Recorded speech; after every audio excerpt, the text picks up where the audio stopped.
Right. You should be able to hear me, and now the lovely players. Welcome to Heavyweight Gaming. I just thought I'd try the voice out for a while. So, welcome to the channel. It seems that we've got... I can hear myself. Why can I hear myself? No, you can't. Oh, I mean, look, It was on mute until you spoke. I am so not Edie loud. has the power of unmute. Just I'm by yes. not voice loud. alone. I transition mute. That is beautiful. You actually just yelled it from the Midlands. So, right, welcome to the channel, folks. This is Heavyweight Gaming. We play lots of tabletop, Dungeons and Dragons, Pathfinder, Carbon 2185. We've done a bit of Vampire Masquerade. We're currently doing a couple-parter of Iron Kingdoms, which is woo! So that's pretty fun. We got another group of our friends that play on the channel on a Sunday. They play D&D. So it's very tabletop centric. Every now and then you will get me playing some shoot 'em ups or dragging my kids on to play Minecraft and scream while playing Fortnite. It's not entertaining unless you also have children that scream in your face all the time. So that's all lovely. Thank you for tuning in. Hopefully you'll enjoy. If you've been watching us since day dot, amazing. I might get a moderator to ban French from my channel. Bloody Emrys.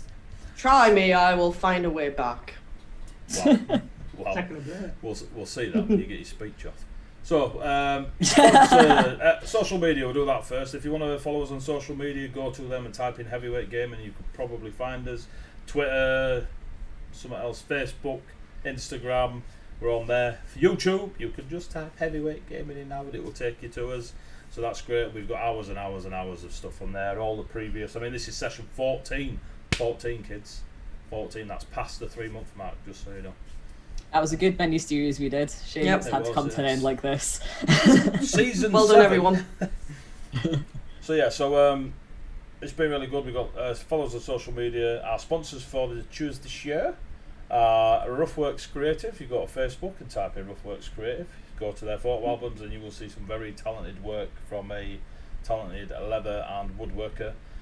His stuff is... I've always been a big fan of Nick's, and I'm really glad to see that he's putting more and more of it out there, so that's cool. And we have Ashana, who normally streams at the same time as we do, but she's a glass crafter. She does a bit of World of Warcraft, but she streams glasscraft, and she does little glass figurines, and they are just...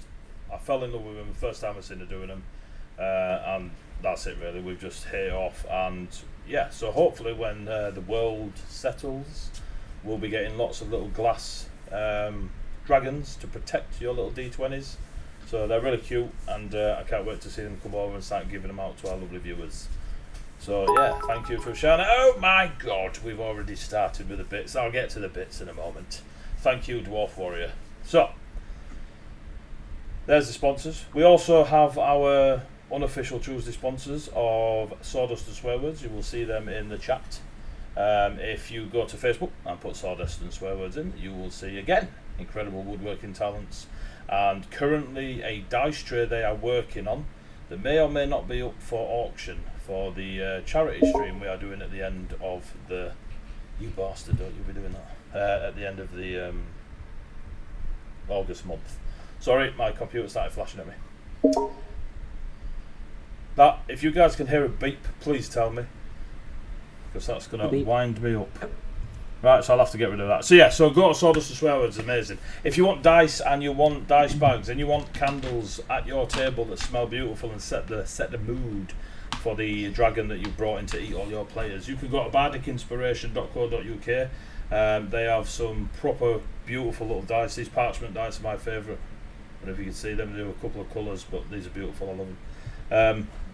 You can go there, check them out. They've got lots of cool stuff going on. They've got mystery bags, which are quite popular, so if they've got them in stock, get them now while it's hot. Boom, boom, boom. We have to restock. Oh yes, see that timing, kids, see that timing. And I believe your subscription is up. So, do you have your subscription set up? Yes, we do a subscription dice box service where you get 3 whole sets of dice each month, and a one-off, not before seen on the website, design sticker. We've had the first month has just gone to print and will be sent out hopefully by Friday. But obviously you can get on board for next month. We offer one-off boxes, which come in at £22, or you get a rolling month-on-month one, which comes in at 20. So you could have so many more shiny math rocks. So many more. So many. So that's the sponsor dues and the social media 48-hour 48-hour gaming challenge that we're doing on August bank holiday at the end of August. Exactly what it says on the tin. We are going to stream for 48 hours. It will be a collection of tabletop one-shots of the list I mentioned before. So D&D, Pathfinder, Carbon, Vampire, Call of Cthulhu, Gamma Worlds, a urban fantasy 5e setting.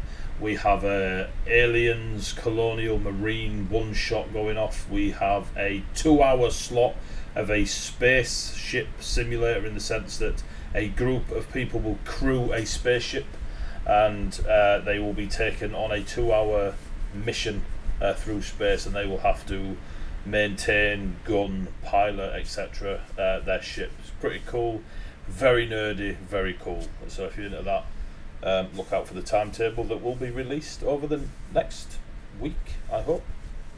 So yes, that is good. But we're raising money for 3 charities, hopefully.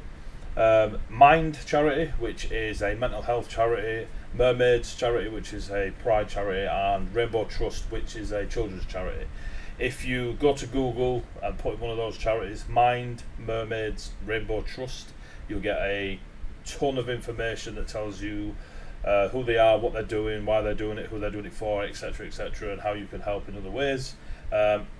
Far more going to help you out than listen to me waffle about it.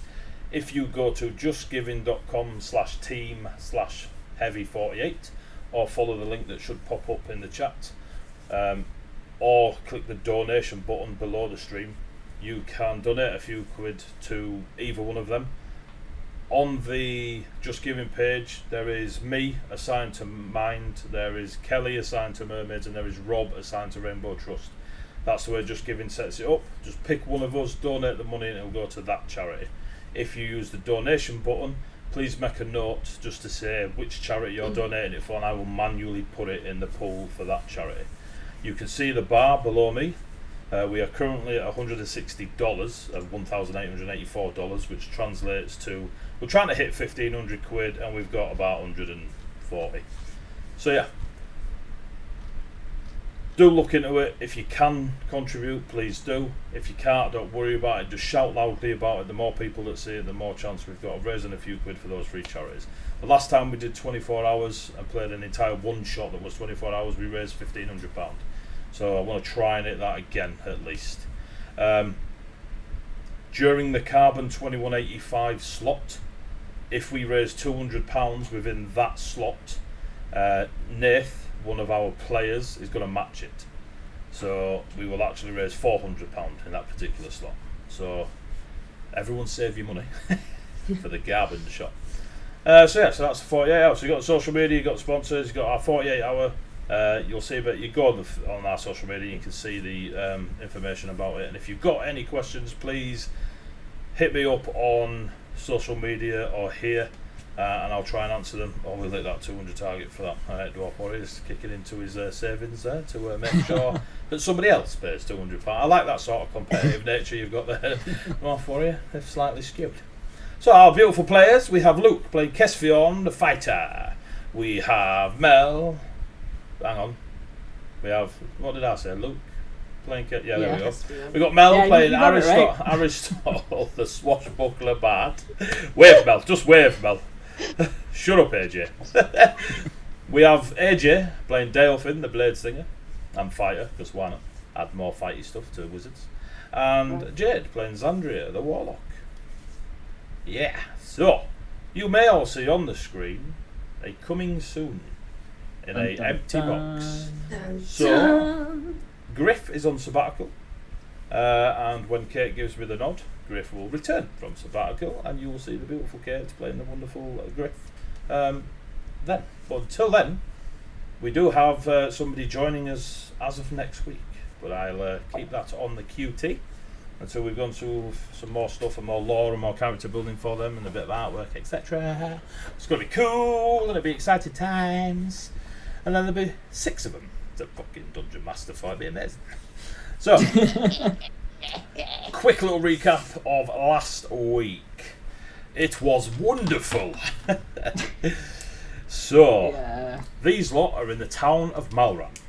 In Malran, they've discovered there is an announcement to be made from several of the representatives of Ravenholme, of the 6 provinces that rule the country. And that announcement is that that Ravenholme as a whole is going to take from the Copper Forest its magic, its power, its whatever. They haven't yet named it or labelled it. They've essentially said, whatever the Copper Forest has got, we're going to take it by force. This has been discussed over a month ago, that the players have been away for, because they were in the Forest of Copper itself. And the vote went 4 for yes, 2 for no. But of the 4 that said yes, one of them, of the Falcons, was a little bit on the fence. So the party have decided to arrive at the announcement and try and put forward a case to the person that is on the fence to vote their answer to no, or change their vote to no, which will put a 3 versus 3 and delay any action being taken, is essentially the plan. That's the overall plan. But during last week's session, we got to see the lovely Aristotle meet an old flame, and it was awkward as shit. But Ari did his job very well and managed to get some information out of Elva, the lovely Elva, played by yours truly. The likeness is uncanny. And it was quite nice. It was lovely. Lots of deep emotional role play. I needed a brew. I don't even smoke, but I wish I did. And it was good. It was really good. So we had some good stuff. Also, Dalefin got to see in great glory the exiting of Gabriel from Lady Akiku's relationship status. About that. Essentially, the live stream of his Facebook status going from in a relationship to single. So, spilled beer. So good. So good. And as he left, Dalefin saw in his eyes intent. So, you were about half an hour out from the meeting. It's a busy town day. For those listening at home, we use Syrinscape for our ambient music. You too can use Syrinscape if you go to syrinscape.com. We are not sponsored by them, although it would be amazing if we were. But they do some incredible music. And look at that. Look at that. See, Mel, you deserve moderator status. Give her mod. Give her mod. Wow. A stage had been... Can I give her a mod? Let's see if I can. You'll be able to. Live mod promotion. Apparently so. Drum roll. I'm trying. So, you are in the How Do I Make You mod. There you go. There you go. Boom! You're now a moderator. You have all the privileges you had before. So, Damn people now. town of Malran, they came out into the market square and they set up a bit of a makeshift stage. The stage was then taken up by the representatives of those from throughout Ravenholme, where you have the House of Lilies have 2 representatives. Their colours are a deep watery blue with a lily pad at the bottom of their sash. You have 2 representatives from the House of the Forged, who wear silver grey type sashes with a very simplistic anvil at the bottom. You have the House of Tor, which have crimson red, again 2 of them. Their sashes have 2 bull horns at the bottom. The House of Eagles, 2 of them again, which wear, technically 3, 2 of them which wear gold sashes, and at the bottom of their sashes there is a pair of eagle wings, and 1 representative from the House of Falcons who wears a single green sash with a single raven wing at the bottom of it. The House of the Red Lady is already represented in the sense that, one, you are in their province. The Ulrich, who you discovered was Lord Protector of the Red Lady, and there was some ifing and ahhing about whether Ulrich Steinson was the original Ulrich Steinson and is just balls old, or it was a title name passed down to the next Ulrich Steinson to take up the role of Protector of the Red Lady. Also known Was to there be... really any ming and ahhing about it, though? Also, Ulrich Steinson is known to be, at least back in the day, the personal bodyguard of King Reinhardt. So, he is on the stage. He does not have his helmet on, but he is in his plate armour. His war hammer is not far, and the dagger that you saw before, with its lovely curves and wonderful powers, is on his belt. Up on there you have a few people. They were giving announcements and they were introducing everybody. They introduced the House of the Forge, they introduced the Lilies, the Tor, Eagles, Falcon, and last but not least they introduced Ulrich Steinson, Lord Protector of the Red Lady, House of that, and they go on a list of titles which essentially says, he's amazing, welcome to our town. The plan from the players, you're going to tell me in a moment. So you have this set up, it's very busy, you can hear everyone around you sort of bustling and talking. There's sounds of similar to being in a tavern where you hear the clanking and exchanging of money, as there are people that seem to be hashing bets and stuff, and there's a couple of tankards going round and people are just throwing coin in, so someone's taking bets on what probably the announcement, because not everyone's in the know, such as yourselves. So it is set up, they are ready to do their thing. What is your lot's plan? Positioning, etc. I don't need to know detail of speech just yet, Zandria, but your actual physical plans. Like you think I wrote a fucking speech. Never said you'd wrote one. Personally, I was hoping genocide of our entire race, but hey.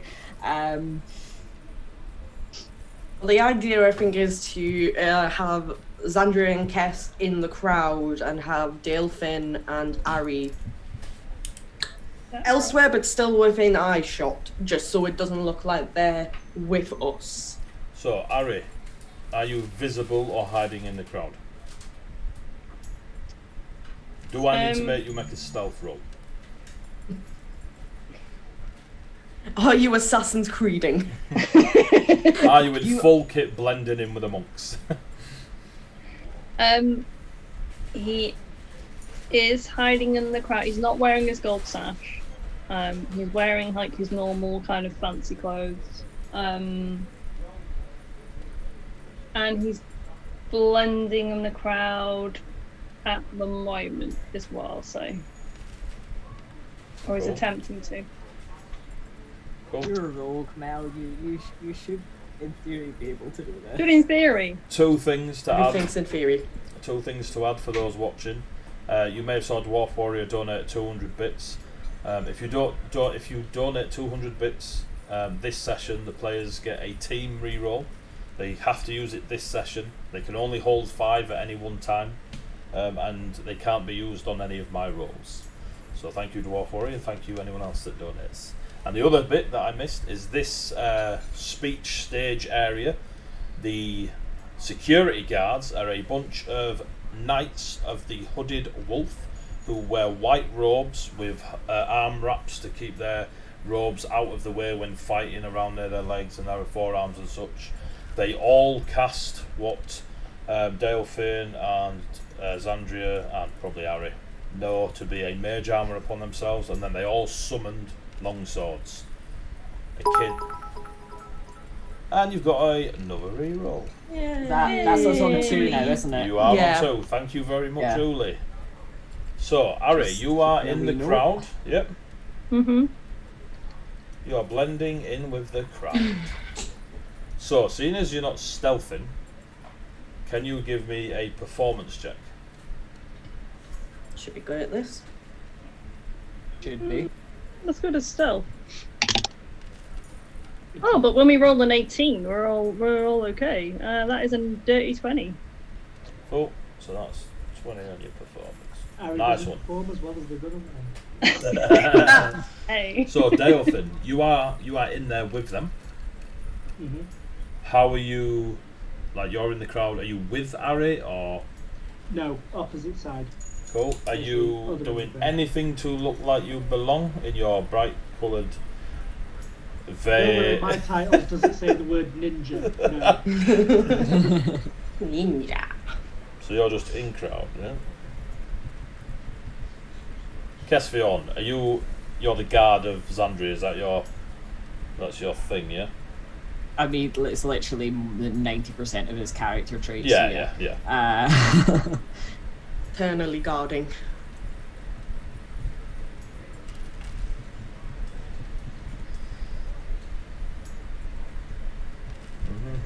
And Xandria, so what is the plan? Are you going to walk out of the crowd?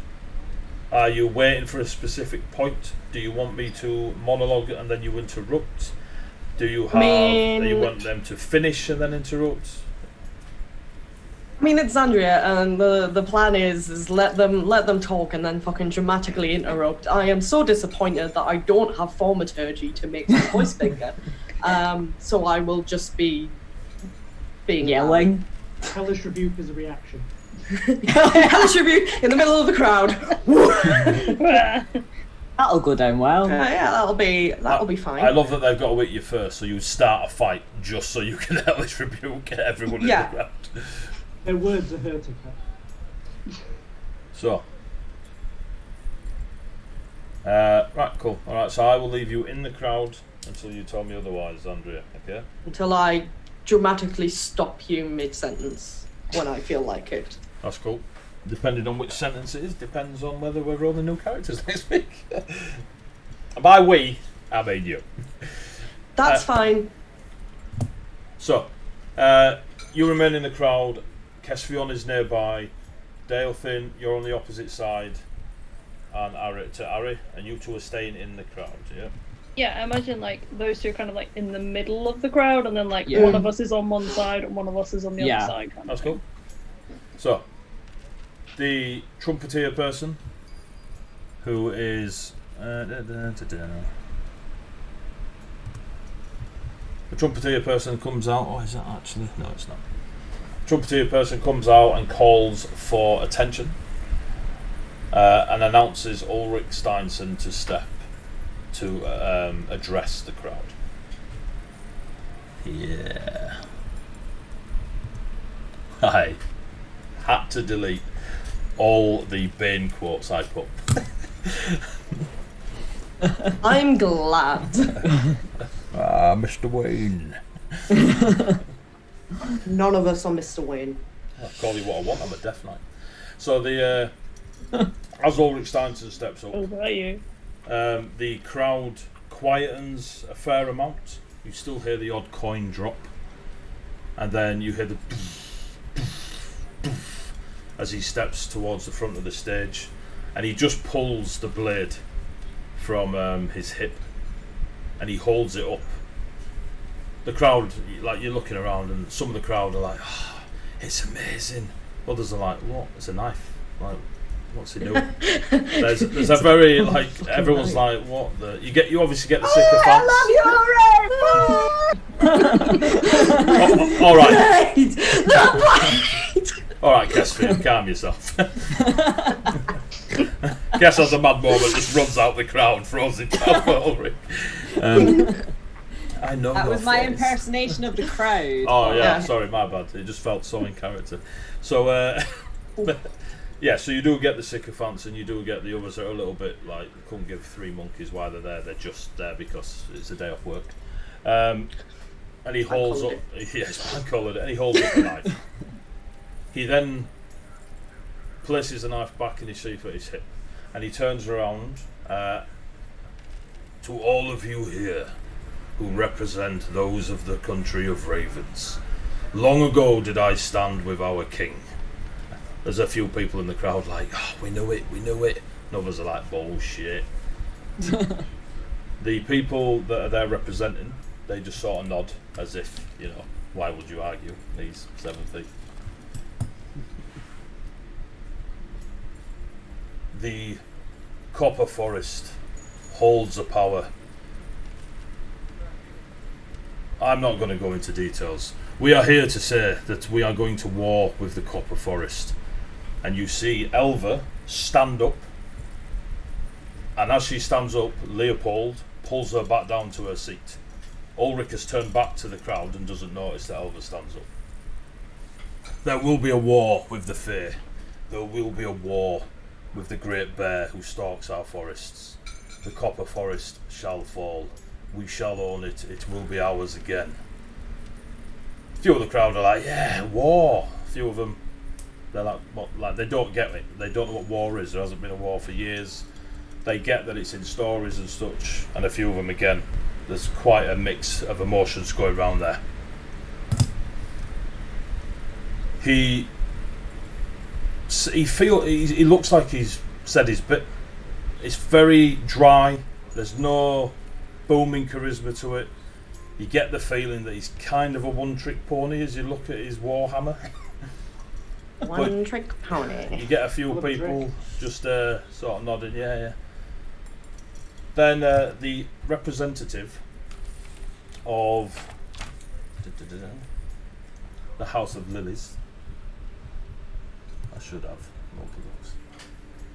Of the two of them, a male and a female, the female steps forward. She waves her hand and she casts a very small spell. The Dalefin. Give me an Arcana check. That's only 14. She summons Familiar. And a frog appears on the stage. About the size of a duck. And it hops forward to sit next to Ulrich as he's stood there facing the crowd. And then it begins to shape and shift until it's about 5'8". All the frog features, skin, limbs have fallen away as if water falling from this humanoid person. And there is a young girl, or appears to be a young girl, stood there. And the representative steps forward and just says, the House of the Lilies agree with this action for war. And Ulrich is like, we have the House of the Lilies. And a few people are like, yay. And others are like, what? Oh, yeah. And she sits down. Then you get the House of the Forged. And you see the person from before with the metallic face and the wooden head and limbs. They stand up, they stride forward. You now notice that next to them is a woman with short back and sides hair and a real short, like military cut. She's big shouldered, big forearmed. She could not be more blacksmith if she tried. And she stays seated whilst this metallic wooden humanoid steps forward and places a rather large blacksmith shaped hammer. So what you've seen in the shops where they hit steel, this one's big enough to wield in battle, but if it's weighted like a blacksmith hammer, it's only going to get swung once, and if they're still alive, you're buggered. They put it down next to Ulrich, and the hammer just, they step back, and the hammer just fades away into embers. And you get the voice of this humanoid. The House of the Forged will not stand for war. And they just go and sit back down. Ulrich don't even make eye contact. Then the House of the Tor. The big couple, the male and female that were before, where they were almost ogre-like, a bit dramatic, but they were very top-heavy. Their forehead was appeared to be extra bones. They were very thick-skulled. Facial hair was a mess rather than cut neat and tidy. But the chap steps forward. I, Egon, of the House of Tor, bring word that we stand with the call for war. Ulrich nods and he puts down a single bullhorn next to Ulrich that when he steps back starts taking shape, and there is a small bull figurine about 2 foot high and a couple of feet across, like a small statuette. I say small, but it's a statuette of a bull next to Ulrich. Sits back down, and all this time, Harry, you can see Elva getting more and more wound up. She's gripping her chair. Her and Leopold keeps shaking his head every time she starts doing stuff, and he's holding her back. Can I message Sandria? You can. Ari will message Andrea and just say, watch Alva with the gold sash. Maybe take a cue from her. Do you respond? No. Cool. The Ulrich stands there. I represent the House of the Red Lady. We agree to this war. And he just puts his warhammer down on the thing next to him. And all around him, his feet on the stage, there is a green and black mist of necrotic energy around him. And the entire crowd are like, oh. And they all sort of back off a little bit. Some embrace it, others see it more as a parlour trick. Others love it, it's like his signature move. And then you get a few that are just like, this is who I want to be when I grow up. But, you know, they're like 50. Bad choice. Yeah. So, he does that. The House of the Eagles. Elva gets to stand, and Leopold pulls her down for a moment. And Ulrich turns. And the House of the Eagles. Yea or nay? And Elva just screams at him. Nay! This is an absolute outrage. You are a fool. We are all going to die. Thousands of lives will be lost on both sides. You're going to take us to war. Ravenholme's going to lose. The Copper Forest is going to lose. And Leopold is like, Elva, sit down. None of the representatives of the other people move. Ulrich picks up his warhammer and walks towards Elva. And she quietens, backs off a little bit. The crowd now are absolutely silent. Soon as he starts walking towards Elva, I shout out, representatives of Ravenholme, and I dramatically fling my cloak off, revealing myself. A few of the people nearby are like, all right. Ulrich stops, turns to obviously see who's shouting. Have you made yourself visible? Like, have you Oh yeah, out? I am there. Cool. I am there. We, the Fae, have heard of your declarations, your cries for war. I am here as a representative of the Copper Forest. I am here to make sure that you do not start something you will not win. And then I look to where the representative of the Falklands is, because I'm looking for a green sash. Yep, he's in the middle. He's in the middle. Representative of the House of Falcons. I have received word that your vote was not an easily made one. I have heard that at first you voted nay for this action of war, and that you wished to speak with the Copper Forest. Well, we are here. Speak with us. Just change your mind. As you're saying this, so during that speech, you see people, especially at the mention of I have heard, all looking around each other on the stage, trying to work out who let slip. There's now a few eyes on Elva. A few of them are joining the dots of the emotional outrage and now the appearance of yourself. The crowd in the immediate vicinity have backed off and given you like a little half circle. A few of the others, Cass, you'll hear, especially Delphin and Ari, you'll hear like those whispers of who is this? Like, has anyone seen her before? What's she on about? Like, and then others like nudging him and be like, "We've just declared war, you idiot!" You know, stuff like this. There's a lot of this going on around the crowd. Ulrich just faces you, listening to your words, turns and looks at Elva, looks then at the representative of the Falcons, and the representative of the Falcons nods. Ulrich steps to the side and just calls to you, "Approach." And I walk closer. Cass, will you? Fion is on like a shadow. Like Cool. she is not getting. That's all I needed, Cass. That's all I needed. So, you walk up onto the stage.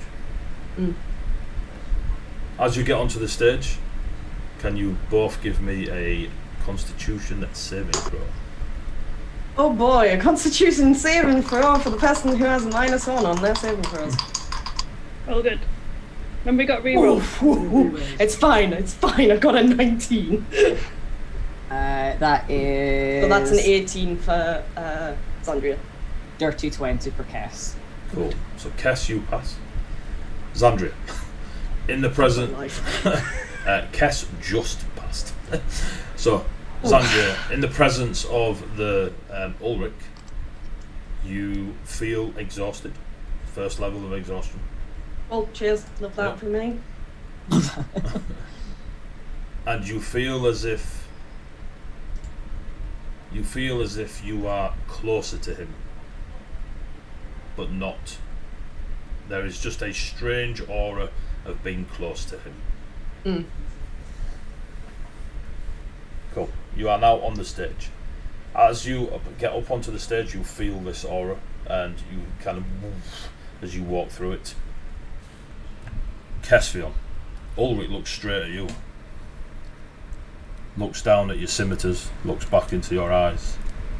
"We will dance again, warrior," and then just steps back to let Zandria approach, the member of the Falcons. Everyone's sort of giving this member of the Falcons a bit of space, and that he has a bit more import than others, it would seem. He stands to greet you. "Welcome to Malran and to Ravenholme. I apologise for the announcement that has been given, and you are indeed well informed that my decision is not 100% either way." The crowd can't hear it, like they seem to be like moving around. All those in white robes, the Knights of the Hooded Wolf, all followed cue off of Ulrich. So as soon as Ulrich was fine with you approaching, no one even gave you the time of day, but they went straight back to crowd control. No one's getting near this stage. Yeah, you are indeed correct. I am Lord Romaric, and I represent the House of the Falcon. So far from home, it would seem. And I would love to entertain you and speak with what you have to say in representing the Copper Forest. And then he looks at Ulrich for about 2 seconds, sternly, and then looks back at yourself. "It would be an honour. I am surprised word was not sent earlier for such a talk." He again looks at Ulrich. Ulrich don't bat a fucking eyelid, his eyes are on Kess. Cass is pointedly just being like, Whatever. "Take a photograph, it'll last longer." He's like, he is in full like bodyguard Yeah, mode that's cool. behind his sister. So, it would seem that the Council of Ravens is not needed for the time being, Ulrich. If you would do me the honours of allowing the crowd to return to their homes and jobs, so we can continue our conversation with Lady... Zandria, Pleased to Summer meet you. Breeze. You are that indeed. And he gives you a long bow. Romaric must be pushing 60. He is well dressed, his posture's pretty good. Not as good as it probably was in his youth. He has a kind face, if that could be a description. He doesn't look, his eyes are not hard, he doesn't look through you, he genuinely seems welcoming, or at least comes across that way. the only time you saw a shift in his eyebrows dipping is when he looked at Ulrich. Yeah. And Elva is off to the side. Leopold is full on, like, you don't know what's been said, but you can guess it's calm your shit before we die sort of conversation. But still on the stage. Ulrich, no insight check needed, kids, is raging. I'm mad about it, my dude. He, as Romaric asks him to address the crowd, Ulrich says no and leaves the stage. Toys out of pram. Mature, my dude, mature. So he leaves the stage. Romaric doesn't bat an eyelid, just turns to one of the callers and asks them to let the crowd know that all is well and there'll be further announcements later. Thanks for coming. See ya, folks. There The is, call is important to us. as the caller announces it, there is not a very happy crowd. They came out, they were expecting big news. War was pretty big, but now they're a little bit confused. You could sense the rise in almost excitement at that war, and then they were like, so we're not at war. So there's quite a bit of confusion. Delphin and Harry, you could just hear people. Some people are like outwardly angry that like they've been brought up. Obviously, Fae are horrible bastards and need to die. Why are we entertaining this talk? You get a few others like, wait, I can't be asked going to war. Others are like, are we at war? Are we not at war? There's just a lot of confusion and a varying array of emotions going through the crowd as they all start slowly filtering away. Some of them kind of not knowing whether to go left or right because they can't remember what they were doing before the meeting. The stage still stays there. The Knights of the Hooded Wolf, they now encircle it rather than horseshoe it, and just allow the representatives to do whatever they want. Romaric turns back to Xandria. Do you wish privacy, or do you wish to speak to all the representatives? The House of the Tor are looking at you two like food. If the other representatives would like to hear of what I bring, then they are welcome to. But if they are unable to change their mind from war, if they are set on their decision without even considering other options, then they are not welcome. We stand with the Red Lady, and the two members of the House of Tor storm off the stage. But the House of the Forged, the House of the Lilies, the House of the Eagles, and the House of the Falcon remain on the stage for now. The metallic-faced, wooden-limbed humanoid from the House of the Forged, I will say it will be very hard for us to change our mind, but we will listen. The House of the Lilies, she comes forward, she's ridiculously giggly and just is enjoying every moment on that stage. We'll listen. And they sort of just sit cross-legged on the floor in front of Romaric.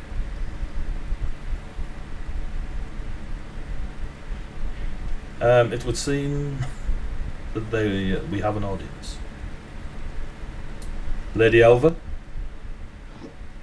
Leopold calls back. We need but a moment, sir. As you wish. I'm going to message Xandria while this is going on. Do you want me to go to the forest to see if I can get in contact with the Puppet Forest? Please do. I'll turn and start heading out of town. You've just given him an out, Xandria. And we never saw Dale finish like. Yeah, if he wants to go, fair So, enough. I will also message Ari. You might want to lay low for a bit. Coming with. You're saying what? Sorry, I can't hear You you. may want to lay low for a moment. Are you coming with? I think Ari will go with him just to kind of make sure that because he doesn't obviously know where he's going and what's happening. So he's like, oh, I'll go with Delphin. I will message without again, just mental to mental, and I'll explain where we're going as we're heading out. Okay, so Ari and Delphin are now going to go to the Copper Forest. Oh, well, out to the forests. Yeah, out of town.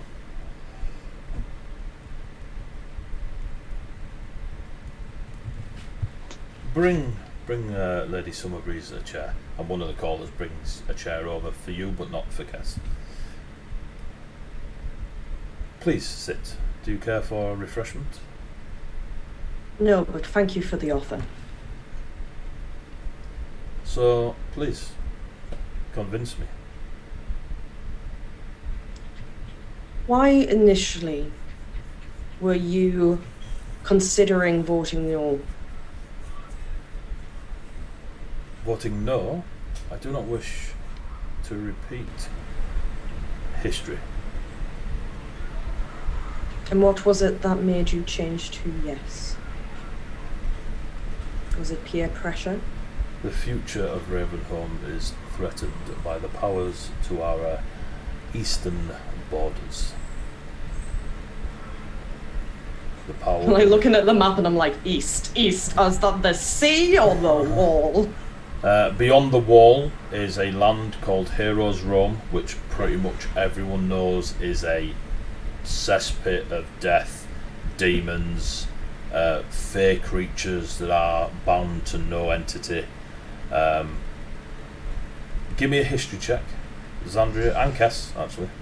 Oh boy, a history check. Do I actually? No, that's an intelligence thing, my dude. But I got a 17, so that's not bad, Cool. I guess. 14. So, Kess, you know the name of a fey entity, an archfey that is east of Ravenholme, in that Heroes' Rome landmass called Broken Heart. Friendly guy. Oh yeah, Xandria, you know the name Broken Heart, but also that Broken Heart was responsible for conflict with Etoria, which is further east. Those that were in conflict with Ravenholme are still east, but on the other side of the river, and are demonic in nature, though you know no names. Other than that, this is not your backyard. Yeah. Sorry, what's the land to the east called again? Broken Heart. Not the land. So the land mass is called Heroes' Rome, and it's split into north and Gravy south. time. North doesn't like Ravenholme and is demonic. South doesn't like Etoria and is ruled or owned or occupied by Broken Heart. Yeah. Or at least so your stories say. Yeah, so our story Yeah. say. Yeah. So yeah, that is that is the threat from the east. It is not on this map because this map is only Ravenholme.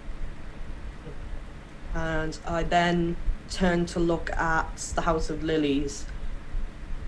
Same question to yourselves. Why did you vote yes for war? Was it a similar reason? No, we like magic, and you lot have lots of magic, and you won't give us it, so we're going to take it.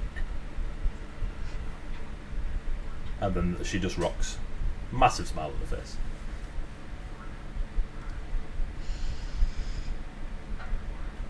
I find it rather amusing that from a country that I have been told of only liking things that are given to them rather than taken.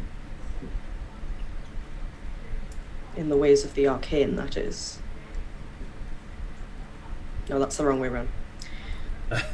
Redact that, because that's my brain going. What I am trying to say in a roundabout way is, I hear you don't fucking like sorcerers and warlocks, but you like wizards because they learn. So, yeah. You are correct, but the arcane knowledge within the forest and the components that the Copper Forest can provide for our wizards will make their magics far superior to those of demons and devils. That is Romeric's Yeah. put in. He doesn't allow the House of the Lilies representative to respond. Yeah. I understand that the components that are found within the Copper Forest would be a great help in combating the forces that you are fighting against. But the Copper Forest's whatever you have been told, whatever Ulrich has told you, those are not true. Not all that dwell within the copper forests are your enemy. There are some that dwell within the copper forests that are enemy even to ourselves. That is the way of all nations. However, as I have said, I would rather speak with those of the copper forest. But they have not ever responded, and I have reached out, or we of the Falcon have reached out many times. There has never been a response. That's because you didn't have me. Peanuts. I cannot definitively give you anything, nor can I promise you anything on behalf of Copper Forest. What I can do is get you an audience with someone who has that authority, somebody who can talk to you about an alliance, potentially. I would be very interested in this audience. So would we. We'd love to meet him. And the metallic humanoid from the House of the Forged. We would listen. How quickly could you arrange but an audience? I am knowledgeable about the realm of the wilds enough to know that time is very different to your people within their own realm. I currently have someone going to the forest to bring someone back. It will take them a short while to... But we can wait. So, Are you aware of what Ulrich has done to the copper forests? I am aware Ulrich has been to the copper forest and has a way of doing it that I am yet unaware of, but clearly has worked. I am also aware that methods of the Red Lady usually involve a necrotic nature. I have no issue with this necrotic nature, and depending on the outcome of the audience, I will either apologise or stand by it. Just so you are aware, so that you are all aware, taking or destroying your copper forests would have a greater impact on the world. It's not just a forest, it's not just the home of the Fae. Please, enlighten me.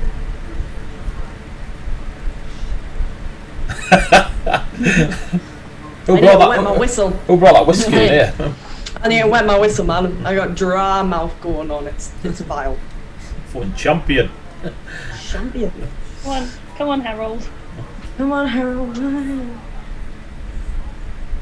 The copper forests, whilst they are indeed the home to the Fae, they are Fae wilds. The very essence of autumn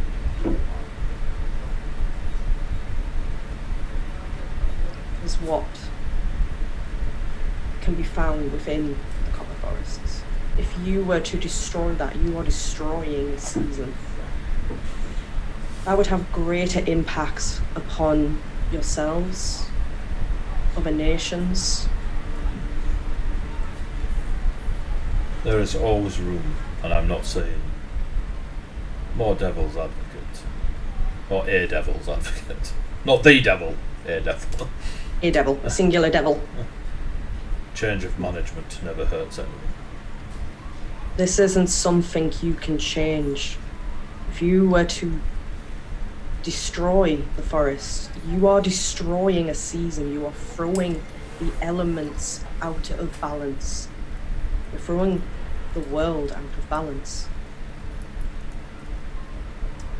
Much like there cannot be darkness without light, because it's a balance. You can't have a world missing a season.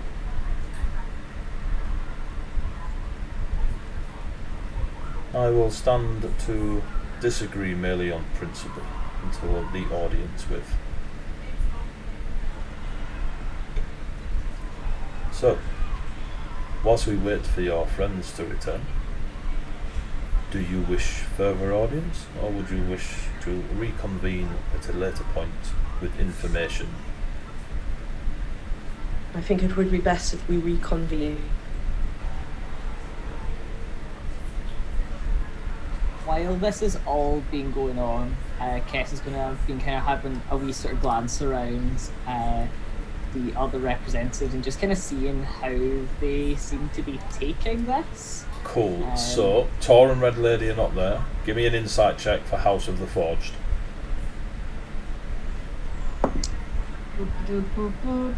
What's my insight? Non-existent. So that is a flat 18. Cool. So on the House of the Forged, they are very interested in Romeric's words and Xandria's.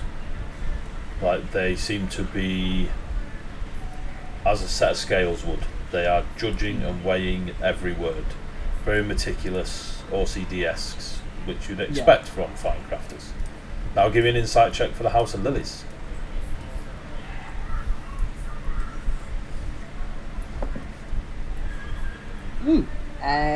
That is a 17. The lass on the floor, who has curly blonde, like proper Goldilocks blonde hair, and sat, she must be in her 40s for a human, and she is just rocking and looks so excited every time Xandria's speaking, like she's hearing a song for the first time, or there is a promise of gift at the end. You know, Xandria might as well be Santa Claus right now. Ho ho ho. Oh, You know, how- if kids wanted to like kill and murder all of Santa Claus and his pals up at North Pole. Yeah. I You think just you want to saw a destroy one them shot all. at Christmas. Yeah, something about going to Santa Claus's workshop and killing everyone. One-shotted Mrs. Claus. So, Wrong. no, I did. No, you one-shotted something that looked like Mrs. Claus. No. It weren't Mrs. Claus. Back she in the lived. right room. Back in the right room. What's the crazy lady? What's the who's crazy lady everybody doing? doing? Uh, That's it. She's hung up on every word of Yeah. Xandria. She's loving everything she says. She's so excited. Every time Xandria speaks, she's like, her jaw drops a little bit. She's like a kid looking at a Disney princess. That's literally what I just said. I mean, you said Santa, but same thing. I could have said me looking at a Greg's. You know what I mean? Or sugar gravy. Sugar gravy. So, give me a insight check for the House of Eagles. This one will be a, Can do. well done, Clockwork. Well done.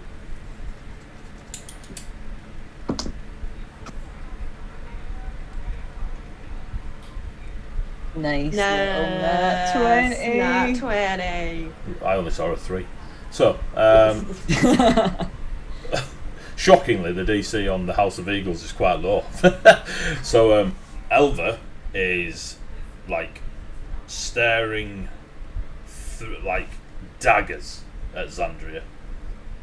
She does not like Xandria's presence on that stage, but she is so conflicted with the situation that she doesn't come anywhere near it, and you can see it all over her. She is so uncomfortable, awkward, hating the very fact that she can't be part of it, but it's part of it, and it's there, and it's she doesn't like it. She does not like it. Leopold, who's with her, oh, that music got a bit nice. Leopold, however, is taking in every word and putting himself between Elva and yourselves. They're at the edge of the stage, so they're about 10 feet, 15 feet from you. But Leopold is taking in what's been said and just seems to nod every time Xandria or Romeric like finish a sentence every time there's a full stop. Leopold is just taking it in. Elva is an emotional wreck right now. She's had a day. Yep. Insight check on Mr. Romerick himself. Oh, Rom, let's see what you're thinking. That is a 19 for Rom. Yes. Kiss So- of the inside. So that's all he's good for. Next fight, he's fucked. So Romerick sat in front of you. He is perfectly neutral. He is analysing what Xandria is saying. There is no malice in his counter arguments. Whether he believes them or doesn't believe them, and there's no sign of. He merely seems to be working on a this is data, this is fact, this is possible, this is not possible. I'll take your data and put it into my data sort of mentality. There's not a single trace of animosity towards yourself or Xandria or the situation. He appears to be handling this in a very... He will collect as much data as he can, and the decision he makes off of that, he will back 100%. There doesn't seem to be an emotional answer in him. It is more a, I've worked this out and this is what we're sticking with. Cool. So, to answer his question of, do you want time to go chill out and come back to me later, or do you wish to carry on entertaining and I will order food, or we can go somewhere and all sit? What do you wish to do? I think it is best that we wait until word from the Copper Forest arrives. There's no point in me trying to convince you of a vote no if I cannot back it up with potential alliances. I will say you do have my thanks for giving me something I found hard to achieve, and that is more time. This situation was far faster than I would have liked. Now, if you wish to meet me or send word for me, maybe Lady Elva. It looks across, and you see for the first time, Cass. Xandria, you may give me an insight check. Xandria, you definitely see this, Cass. There's a tiny little smirk on Romerick's face. Tiny little smirk. Xandria, give me an insight. DC 15. 17. Cool. So you both see that tiny little smirk as he says to Lady Elva, it appears you know this person? Sorry, Lady Summerbreeze. And Elva just stands and like through gritted teeth she's like, I am aware of Lord Romerick. Yes, lovely times. Then make yourself available for them to get in touch with me. It's gravy time. Irish Dad 04, thank you for the follow. Elva nods. Romerick looks back to yourselves. Looks quite chuffed with himself. I'll be leaving now. But thank you, I am staying in the district of the Lamp.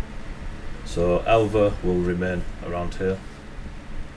And that is us, I believe.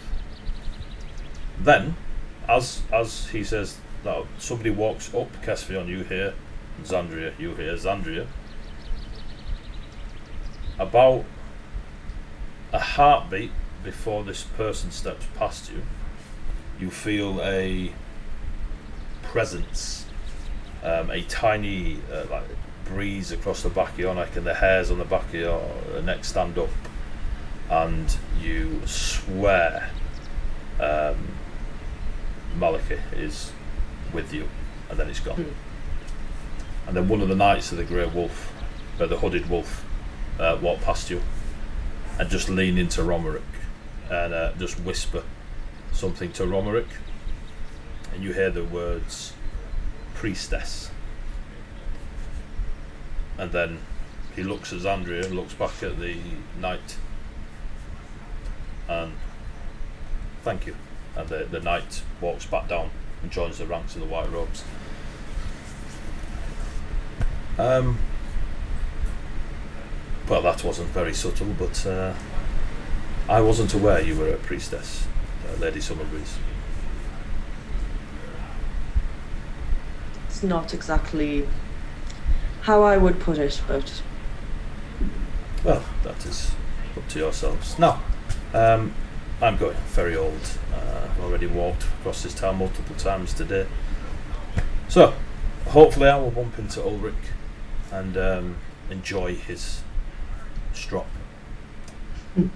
Hopefully I don't bump into those oafs from the House of Tor, but they do serve a purpose, as does their house. But anyway, that's enough. Thank you very much, Lady Summerbreeze. It has been a honour to talk with one of your people. Thank you for listening, my lord. He nods and stands, and they all start exiting the stage, assuming you do as well. As I do the same, I kind of, to the rest of the representatives, I turn and I just graciously, not respectful nod to them all and just. Pirouette. Yep. My thanks. The House of the Forge, they just nod with their hand on their chests. The House of the Lilies, she just nods lots. They all leave the stage, you leave the stage, you're back into the crowds. Are you returning to the Blue Cask? Yes. Elva walks over to you both. Leopold's with her. Really close. As Lord Romerick has requested, I'm here if you need to contact Lord Romerick. I will be not far, over by the Berry Tea Cafe over there. You may find me there. It's not far from, I believe you're staying at the Blue Cask? That is correct. I will be there. And she turns and walks away. And Leopold is stood there looks at her walking away, looks at you guys, and walks after her. Right, over to the Copper Forest. Right. So your adventures. You head out of Malron. The forest is only a couple hundred metres from where you enter the forest, and you've come down, you're back onto the path, you go at the edge of the forest.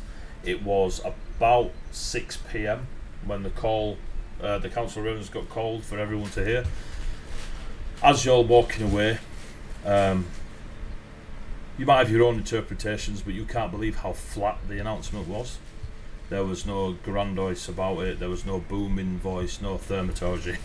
It was just some massive hammer-wielding person saying we're going to war. The reaction of the crowd was, there was no hype, no charm, no speaker, there was no voice to it. Is there anything you should discuss on the way to the edge of the forest? Probably take you about half an hour to get from there to... It'll take you longer. It'll take you nearly an hour to get there. Nothing particularly on Delphin's mind. I don't know if Ari wants to talk over anything, but open to conversation. I think Ari's just more concerned of, okay, we need to go do this, but we also need to get back to them real quick because they're on their own back there. He's kind of probably fully aware of the fact that he's supposed to be one of the go-betweens, and he's going this way. Yeah. Then no conversation, I imagine, just intent. Yep, get there as quickly as possible. I was literally looking through my spells going, can you get there any faster? But I forgot just how close the forest was. I thought it was way back. Yeah, it's a large area where you are. So you spend that hour. Sunset is only a few hours away now. You hit the edge of the forest. you see that strange where the sun's still quite bright, but there's an element of like the misty bit of the moon coming through, and you hit the edge of the forest. As you leave Malran, dun, dun, dun, dun. Can't believe they're making me do this again, you bastards. For those of you that have been following, outside of the populated areas, Oh yeah. It Sorry, motherfucking rain. this was not. Where's it gone? You're so lucky. It's raining, basically. Use the power of your imagination. There we go. Imagine it, folks. Imagine it. You can hear in the distance wind. A really light rain is hitting you. Every now and then there's a bit of a thunder rumble that makes it sound closer than it is, but yeah, you get to the edge of the forest. The second we hit, basically past the first couple of trees, I'm going to start trying to use detect magic to see if I can find that weird conjuration thing from before, the sort of the almost recognisable point where there's the barrier into. You're looking for that thinness. Yeah. Okay. Takes you about, how long does it last? 10 minutes? Believe so.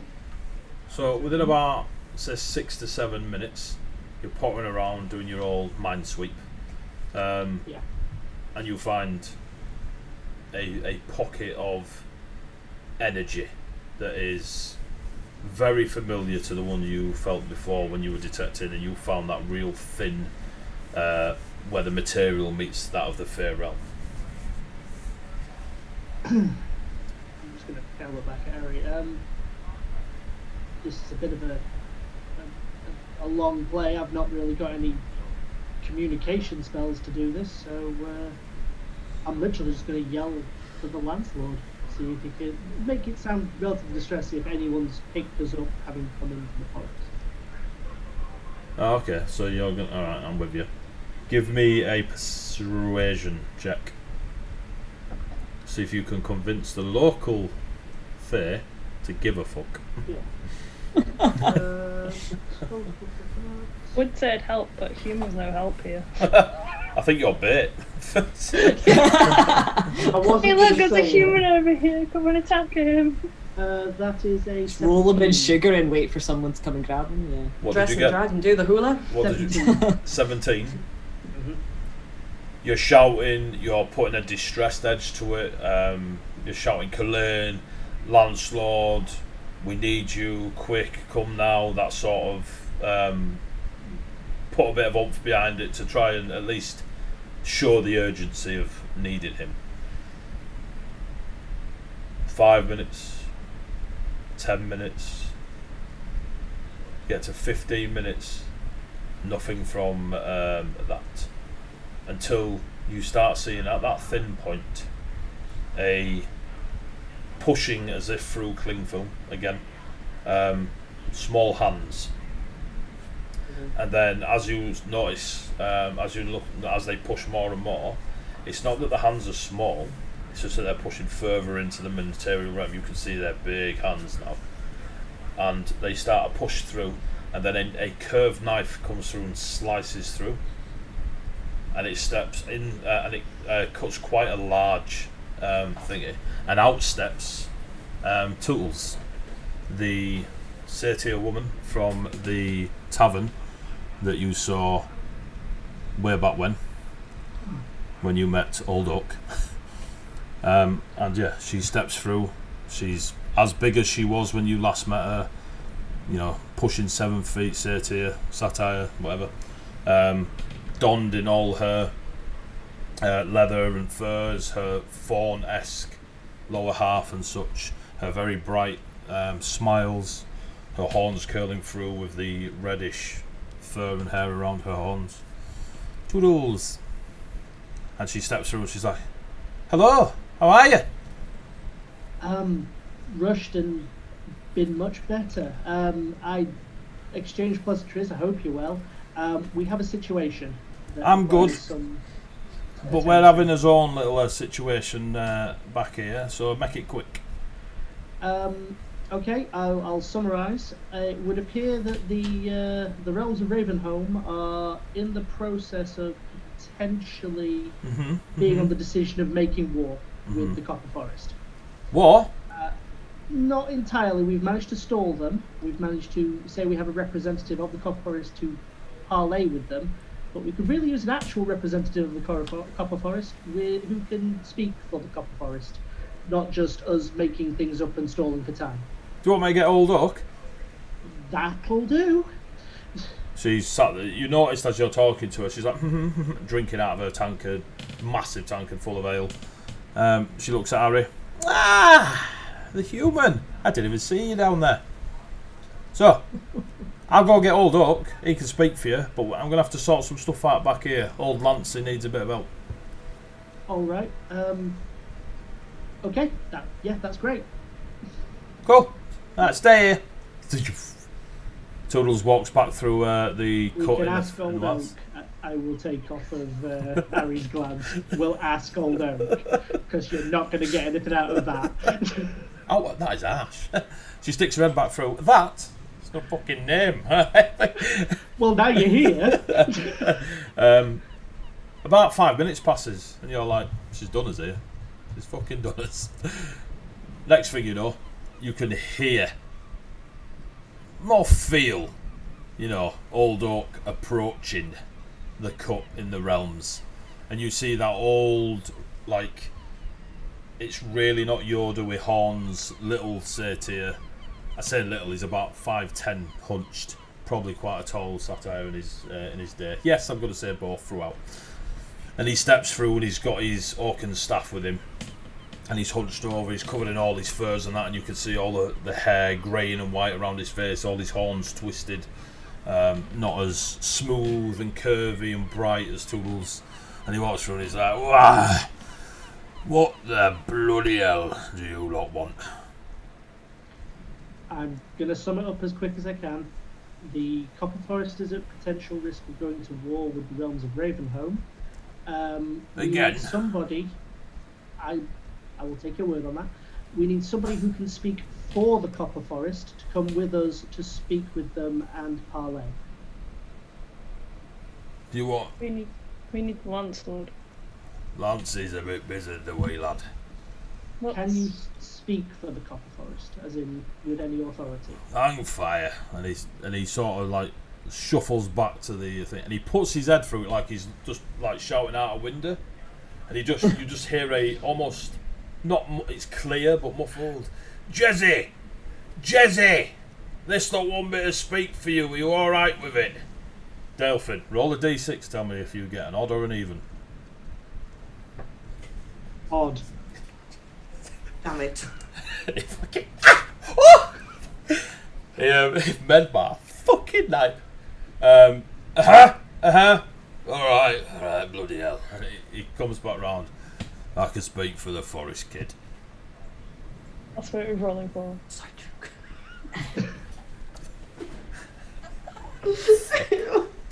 Any port in a storm. I mean, Harry's like, out of character, we've just learned that the Landlord is there. What sounds surprising like I'm the getting there. Jesuit I'm getting is there, on the other okay. side of the wall, and you're like, yeah, no, send the old guy. I'm Send getting the there. guy who got us to run into a tree. Yeah, let's do that. Don't question what's going on through there. I'm Though getting you're there, not there, okay. Caspian, though you're not there, who would you rather have assassinated? I mean, Oh, you clearly have underestimated the old bastard. Oh, fucking hell, this has made my bastard. Oh, You're just lucky that the Fae aren't near. just quickly for Irish dad. Second head's what got me into it, pal. Right. just get your new characters ready, guys. So, It's like, Oh. playing that I was druid gonna sooner get than there in expected. character, okay? right. So Just gonna delve into arcane script and look for my new backstory. So Yes, in about 4 minutes. So I'll give Harry a look and say, shall we? he comes back and he's like, What's happening? What's going on? And you know look that over. you know that big un with a knife? He's giving Lancy a bit of trouble again.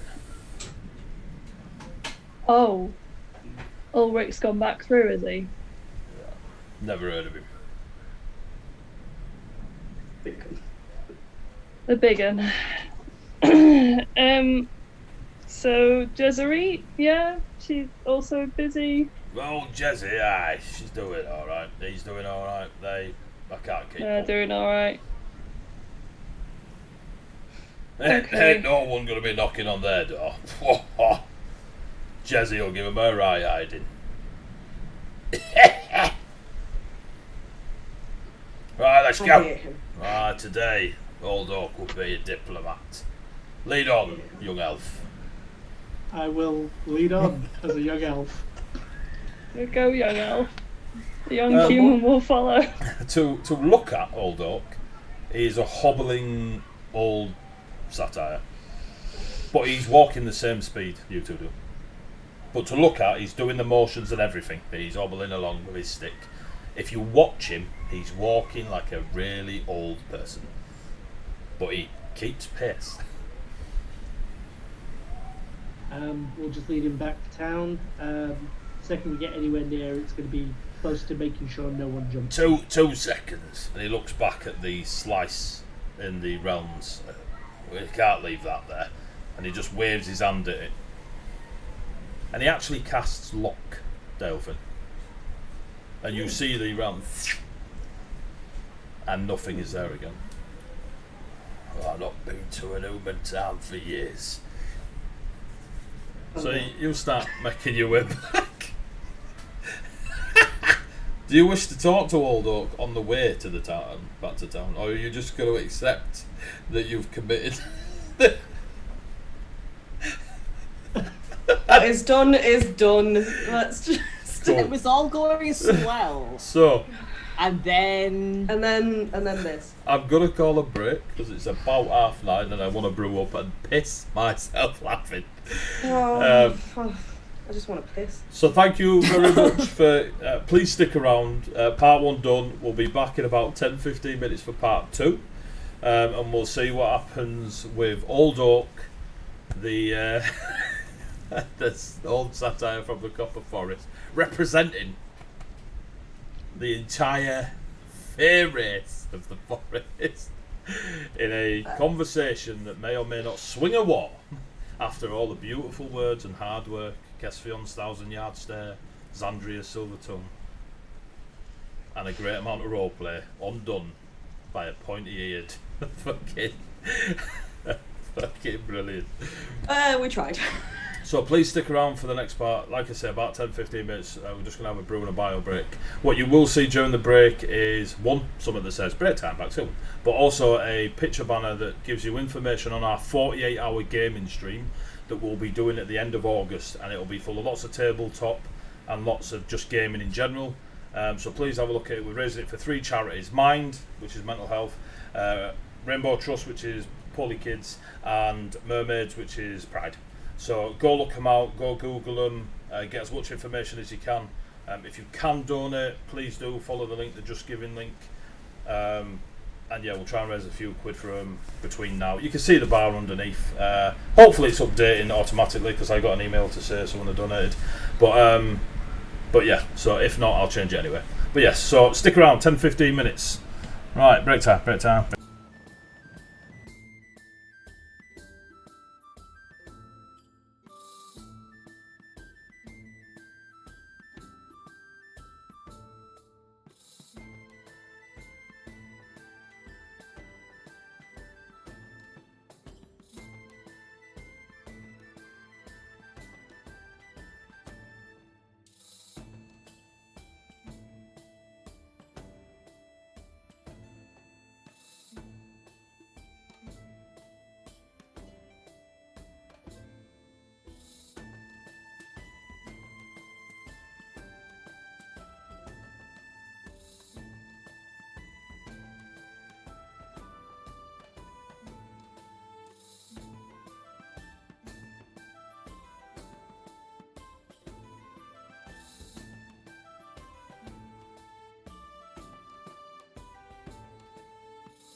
mean, It can only go wrong.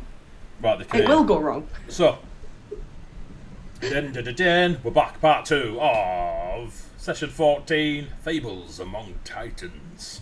Now, this lot are in Ravenholme, lots of stuff's going on. If you want to figure out why they're in Ravenholme and what's going on, watch the other 12 episodes on our YouTube channel, which you can find by pushing the YouTube button beneath the stream, or going to YouTube and just type in Heavyweight Gaming in, and it'll take you straight there, because Angie Pops, if she's on, if she's not, she's a legend. They got us over the 100 mark, kids. They got us over the 100 mark. So, Yay. quickly, it's an Irish Dad. It's really simple as a player. Don't try and figure it out as a DM. It's my best thing for you. But yeah, good luck with it. And thank you for still sticking around. So, it is part 2. It's after the break. Just before the break, Zandria pulled off some silver tongue poetic shit. To be fair, the crowd needed it because they were dying on their arse as a very large Death Knight tried to charismatically get them geared up. Turns out he dump-started charisma. Who knew? Zandria spoke with Lord Romerick of the House of the Falcon, who was currently on the fence and trying to look for a way to get more time before going to actual war with the Copper Forest, despite voting a yes, which would have been the extra vote to go across.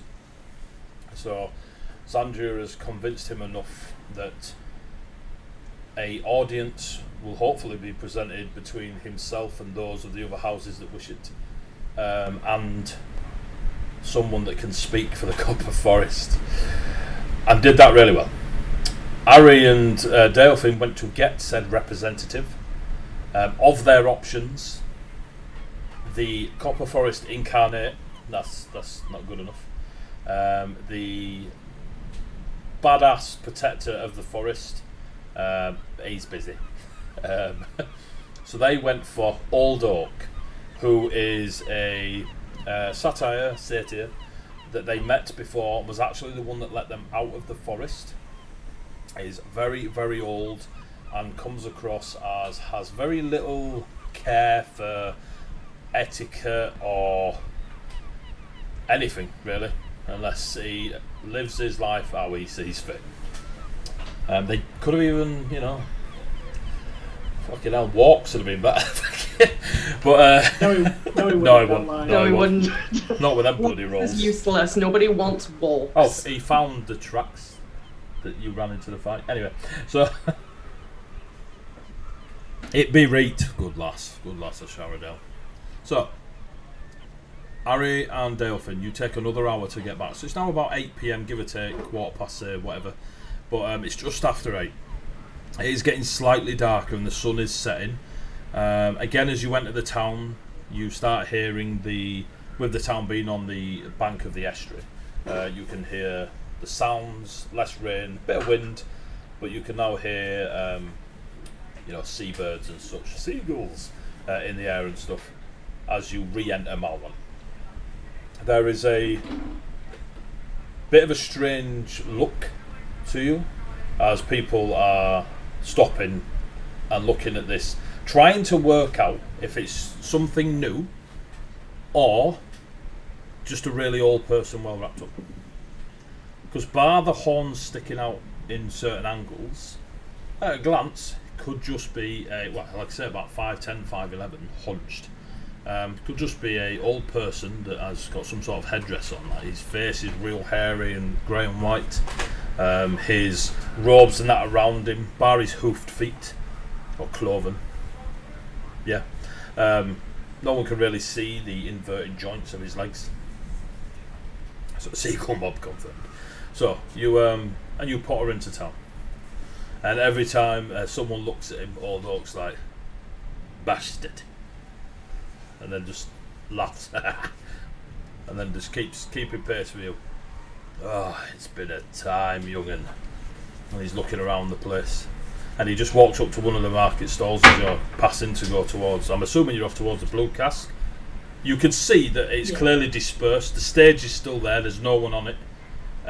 There's no sign of the hooded wolf knights, and he's just Old Oak is in a market and he's loving it, and he walks up and he just takes this little wooden trinket that's been, wood whittling, and it's a satyr, and he looks at that. Looks at the young lad behind the shop. Was like, "Oh, do you like it, sir? It's a gold piece." And he's like, "Gold piece? It looks nothing like." It looks a little bit like. Yeah.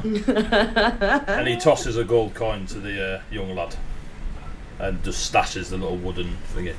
Then he walks to a bit that's selling some fruits and such, like dried fruit, and he starts just eating it, just munching away.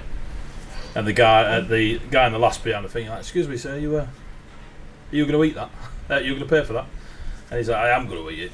It's nice. This apricot's nice. Well, it's very sweet. It's nice." A nudge in the ribs. I'm gonna say Ari just kind of like hands over like more than it's worth. He'll hand over like at least a gold to them, going, They're like, "Sorry about my friend." "What you want, pal?" As it's noticed that you've just thrown over a gold for 3 dried apricots, some guy on the end's like, 2 bananas, 3 bananas for showing down the bottom. £5 strawberries for 4 apples. Anyway, so you he's looking around, he's like, "Oh right, always in a rush, you young'uns. Right, where are we going?" Follow us, and we'll take him to the blue castle. He's moving around, and then every now and then when he sees someone looking at him, just looks at him, "Bastard." And then he carries He's on just following that it. old guy from Father Ted.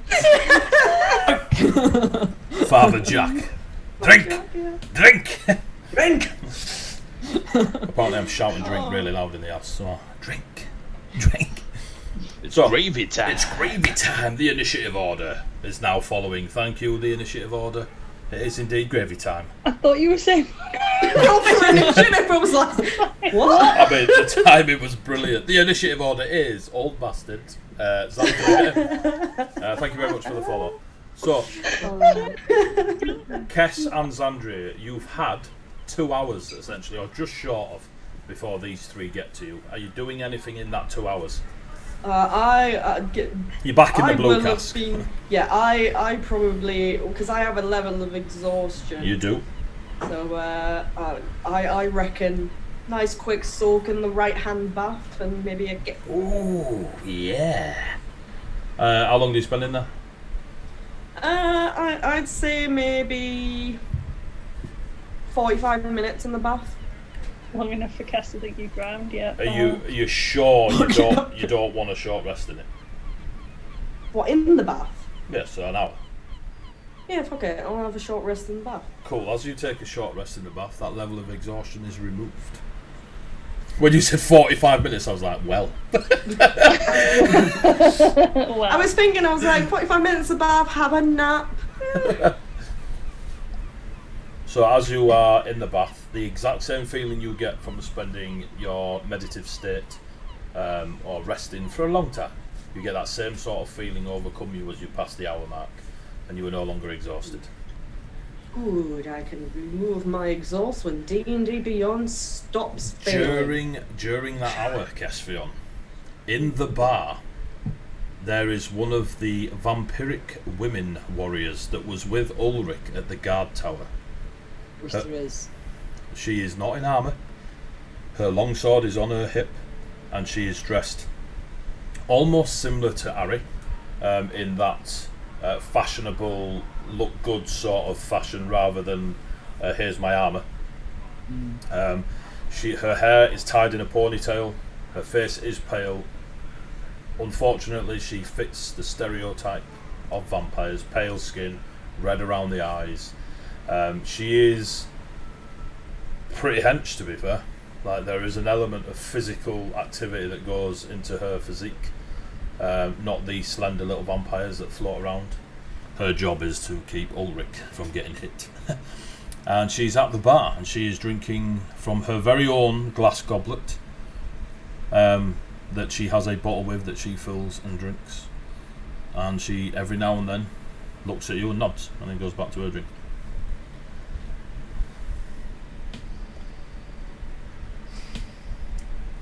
She does not glitter in the sun. You can roll a turd in glitter, don't make it a vampire sawdust. Exactly what I was thinking.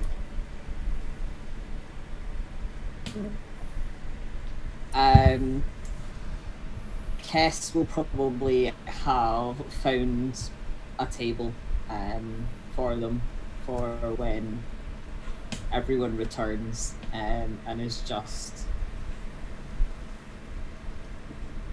kind of keeping a wee eye out, because obviously they've now shown their hand as kind of more than just heavily tattooed elves, basically.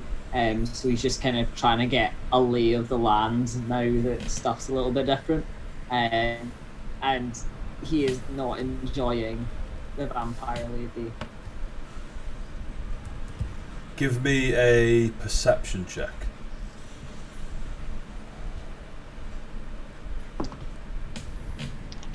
Multi-hole. Perception is +2, so that is a 17. 17. Yep. From the slight, so the way she's dressed, there is a looseness to it, as if, similar to yourself, as if you were in hot climate, you'd wear something a bit baggier and thinner to just give you that breeze, as it were, around the limbs. Still the fashion of Ravenholme, with that sort of Gothic-esque, Teutonic sort of style, with the, what did you call it? The over the chest. Yeah, double-breasted thing. But she looks very comfortable, and her clothing isn't fitted. Very similar to the way you and Xandria would dress for any scenario really in the deserts. Yeah.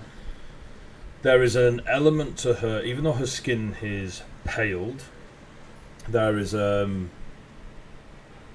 an edge to the way her eyes are, the way her hair, the blackness of her hair. This isn't something that once you become a vampire, you just suddenly look like that. This has come from her, before vampiric. And she looks familiar, but only not somebody you recognise as a person, but she looks familiar from those of the lands around your tribes in the desert. She looks like she was originally from that kind of neck of the woods. Yeah, she's got an element of surrut about her. Yeah. And every now and then she'll just nod at you and go back to her drink.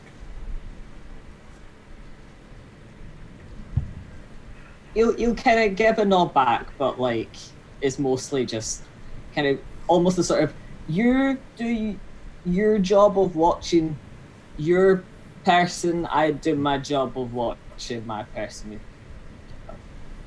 Okay. A business like kind of nod, but he's I think he's mostly keeping to himself. About 20 minutes in, she looks at the bar, shakes her head, speaks to one of the young bar lads behind the thing, nods in your direction, and he walks round. Excuse me, the lady at the bar would like to buy you a drink.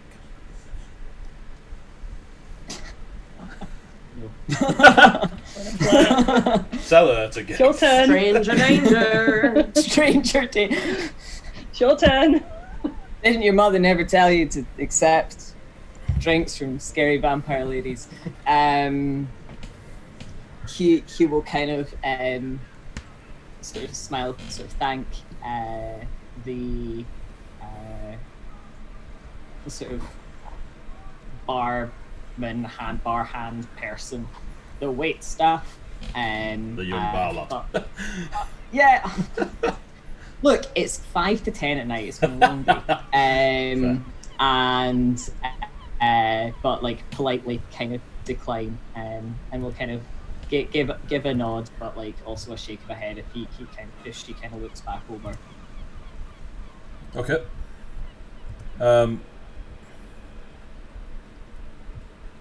For a moment, he's like a little bit awkward. Okay. Okay. And he goes back to the bar and he speaks to her. She has this broad smile across her face as she's telling him. And she does this to him. And he gives her a wooden goblet. Very akin to the ones they make at Sawdust Swearwords. Ching! So, Cheeky plug. she grabs her glass goblet, her bottle of wine, and walks over and just sits at your table. Yeah. So she sits at the table, and she has the twang of those of Syrups. Evening. S will genuinely just like blink twice, just like that's not how this works. How are you? It has been an interesting day.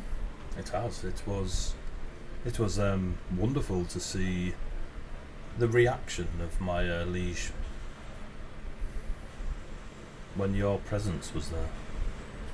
She sort of leans round to see where the scimitars are. In interest, rather than...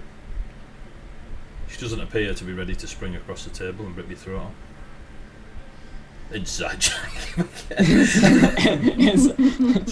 As she's doing that, she pours a wine into the wooden goblet and just pushes it across to you. You are not used to people turning down a drink, really. There's no need to turn it down. I saw you drinking before, I just thought you'd like another drink. It is a wonderful, has a wonderful fruity taste to it. Don't worry, it is nothing more than wine, and she licks her fangs.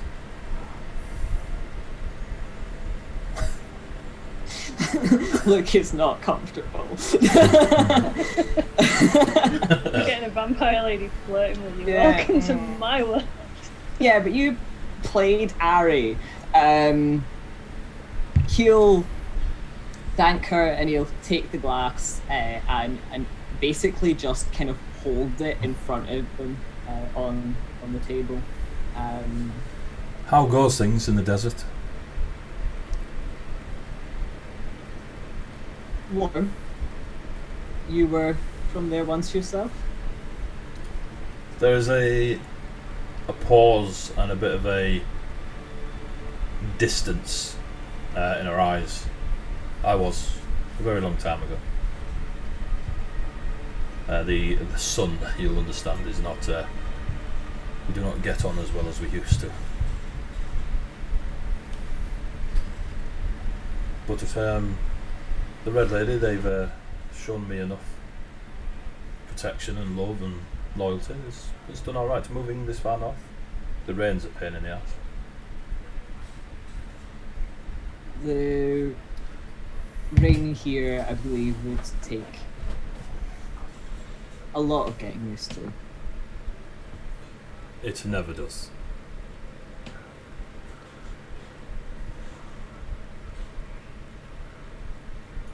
I'm sorry, I don't understand why you're here. We are decidedly not on the same side of this coin. How so? Do you know what side of the coin I'm on? Well, I'm presuming that you would follow your liege. I would protect my liege. It does not mean I follow him. I am not of Ravenholme. I will do my best to uphold what I have promised to do for them. It doesn't mean I'm not on the wrong side of the coin to you. I just was interested to know how you just assumed I was. It's hard to see someone who would protect the person who wishes war against my people. You understand this, yes? Of course.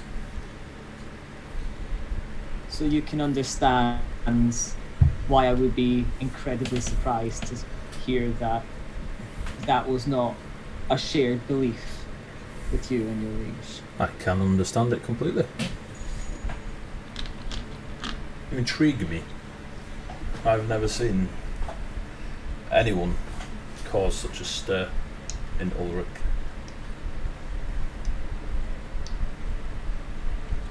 Now, I will say you are correct. I am indeed on the other side of the coin.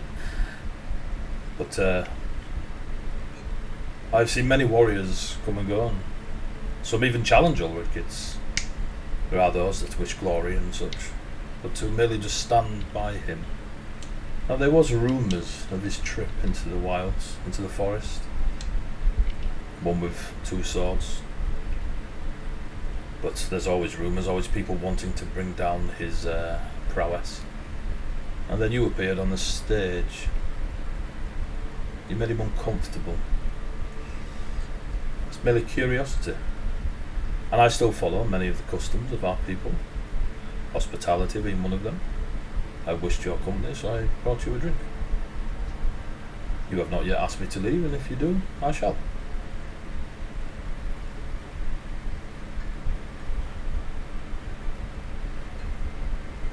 I'm sorry, but you must understand it is difficult to want to share a drink with someone who wishes my people ill.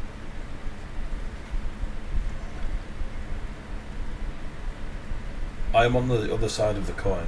I do not follow their beliefs. I will hit, kill, save, whatever they ask me to hit or kill or save. If the order was to save you, I would. If the order was to kill you, I would attempt it. Although I would be cautious, knowing now what you have stirred in Ulrich. You do not have to share the drink, but our custom states that I must offer. There is no insult taken if you do not wish.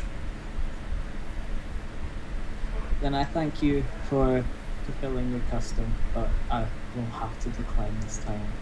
And he will get up and move to number 2. She nods. Take care, may your travels be filled with safety and water. And salt, if you are lucky. And she goes back to the bar and doesn't turn to face you again. She finishes her bottle about 10 minutes before Xandria gets out of the bath, and she leaves the tavern. Xandria, you're out, you're showered, shaved, towelled, hair dyed, and you are back out. You see Kess move tables. You've got about half an hour before them 3 tip up. Do you wish to talk or do anything before? Oh yeah, no, he is going to recount that entire...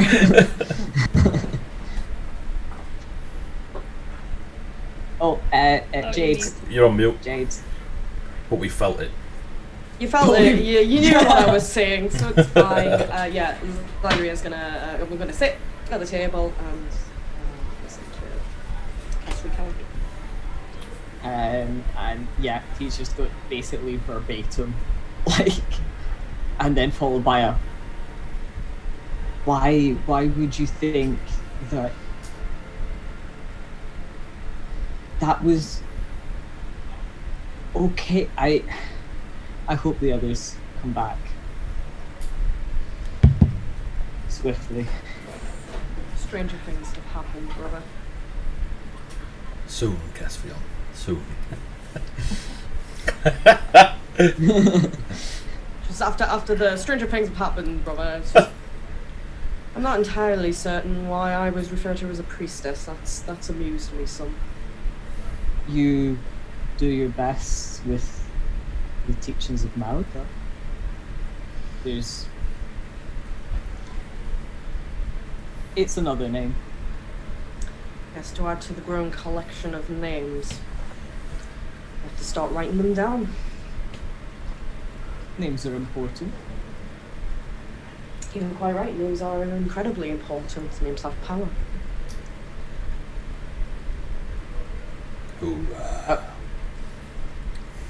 I hope that whoever they've brought will be able to fulfill what we've promised. I mean, you're saying you hope whoever they've brought, if they haven't brought the Lancelot, then this is going to go incredibly wrong. Kulain had said he would only be available on full moons. I didn't want to hold out too much hope. So you have a point. And the Jesuit will definitely not show. That would be foolish. Well, we can only sit and wait. Moments pass, and the doors to the tavern open. glorious. And in walks Dalefin, Ari, and a very old Satyr that you'll recognise from your time in the forest as Old Oak. I just look at Cass and go, "It's worse than I feared." As he Prepare walks, for war. As he prepare for war. If you want peace, prepare for war. As he walks in, he just gives out this bellowing, "Ha! Ha! Yes!" And the crowd all turn, see him, and there's a reaction.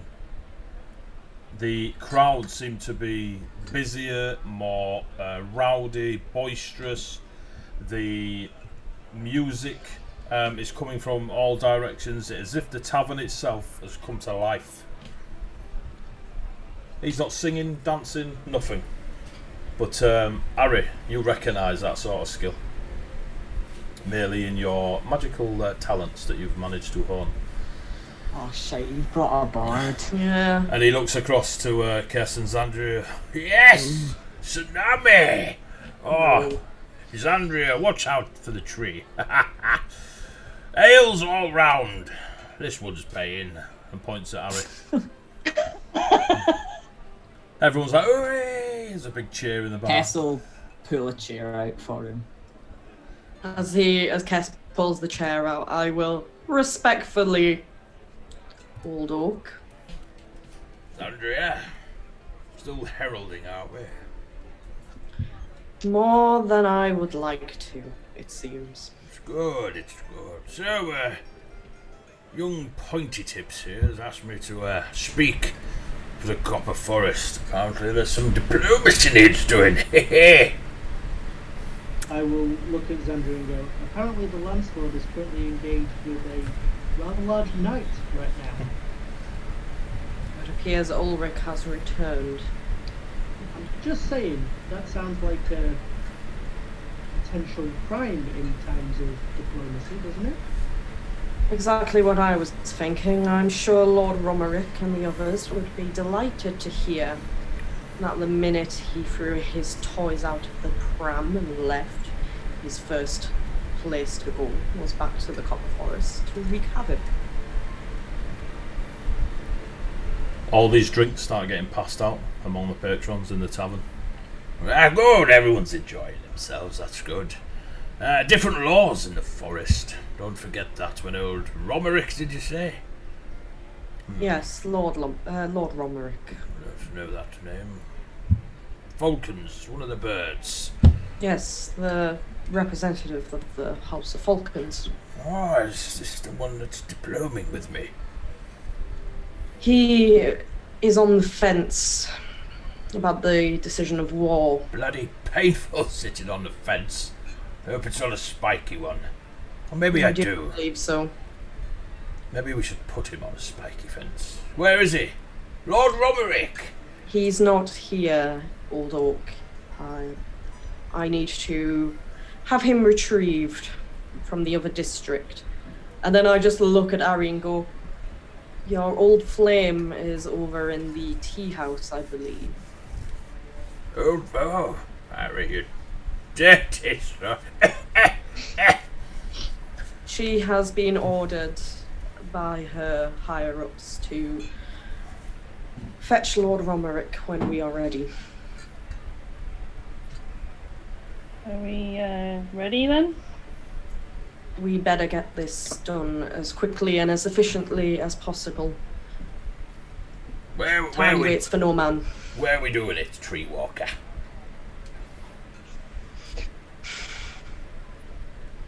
It might be wise to do pub. it here, where the atmosphere is A bit most jollier. amenable.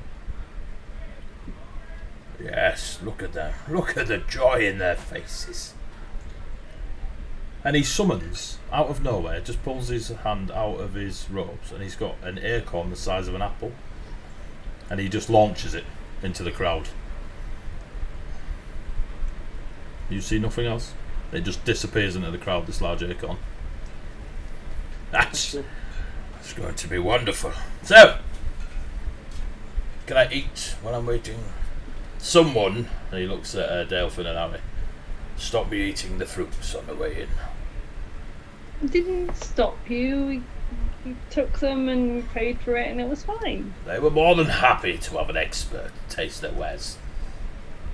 So go, Harry, old flame person. Fetch me this diplomancer.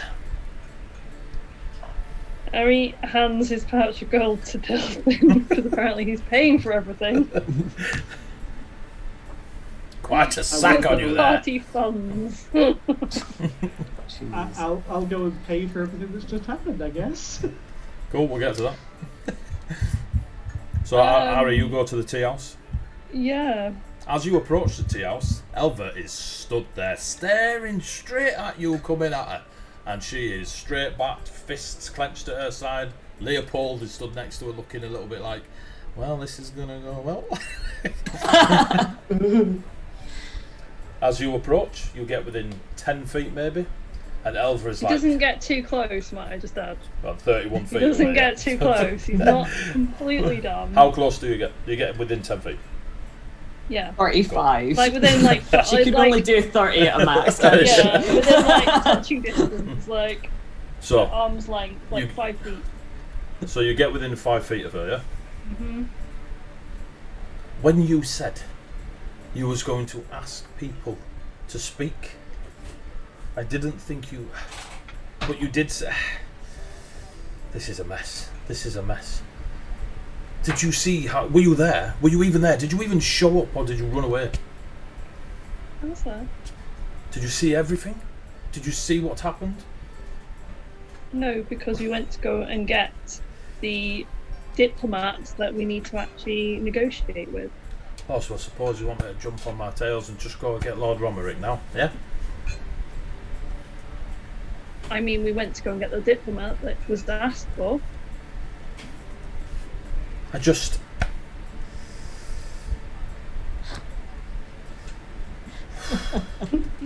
I shouldn't have even sent a letter. And she storms off. Oh, damn! And she walks away. Leopold is stood there, middle-aged bloke looking at you. So, how's life?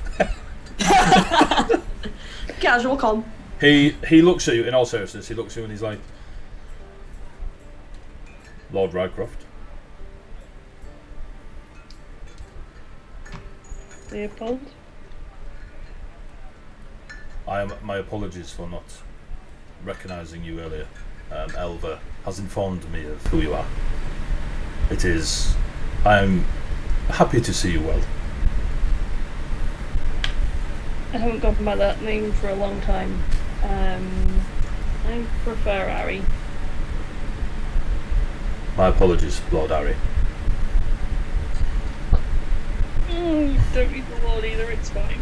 But if you could just make sure that the message gets passed along to the correct person, that would be I will follow fantastic. after the apprentice eagle right now. And he does the bow and the gestures as if speaking to a lord and leaves. While that's all going on, can we be attempting, I use the word attempting, to catch up Old Oak as to the plans that we suggested? It's going to take Harry a good half hour to get all the way to the tea room and back to the cask. So you have half an hour. In that half an hour where you say plans suggested, speak to the guy. What are you telling him? What do you want him to do? What's the plan? Yeah, motherfuckers. Enable me.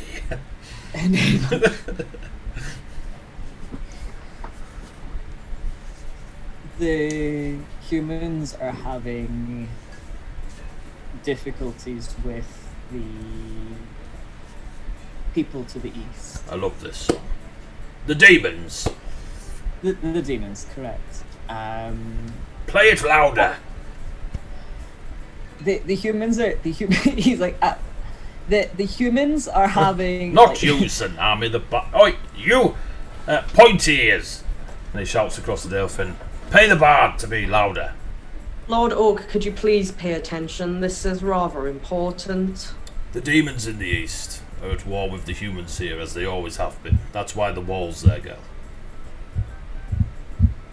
And the reason they're attacking the Copper Forest is because they believe that the Copper Forest holds the power for them to be able to protect themselves from across the wall. Of course they do, they're bloody idiots, Kestrion. That's quite a nice ring to it. Kestrion. It's my name. And Are you sure? it's the one I've got. Who gave you it? My parents. And he's like, at this point, he's like, Xandria, can you, like, the eyes are like, can you join in, please? She's And once loving again, it. no, and then once again, Old Oak, this is not important. What is important? Names are important. They have power. Yes, very funny. That's the exact same phrase I uttered before you walked into this very room. However, right this moment, Kesrion's name is not the issue. The issue we have is that the humans are going to try and take the Copper Forest because they believe that there's a power in there. I have already tried to explain to them that if they attempt anything, they are going to have severe casualties and a potential loss. I didn't say they would win, but I didn't say they would completely lose. It's gravy time. Our suggestion would be for further negotiations that possibly the Copper Forest and Ravenholme as neighbours united against the issue across the wall. They need assistance. Surely it's better to offer it and survive than for them to try and take it by force. Have you ever been in a war? Not a fight, a war. No, I have not. No, we have not. Many names are found in war. Titles of Slayer and Champion, the light and the dark, sometimes the dark and the light. And he's looking at Xandria. Kesrion's name is very important, as is this whole ordeal. You are not wrong, dear Summer Breeze. The Copper Forest's power is its own, and it is there to be taken by those strong enough to challenge Gravy time. the folk of story and legend, like yourselves, like myself, like Toodles, in a way. She's a bit daft. Even Jezza. My apologies. Lord Autumn, Lady Fall, Tamil, Tyrell. Names are important.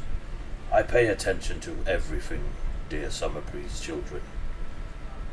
And even Pointy over there. The humans will not,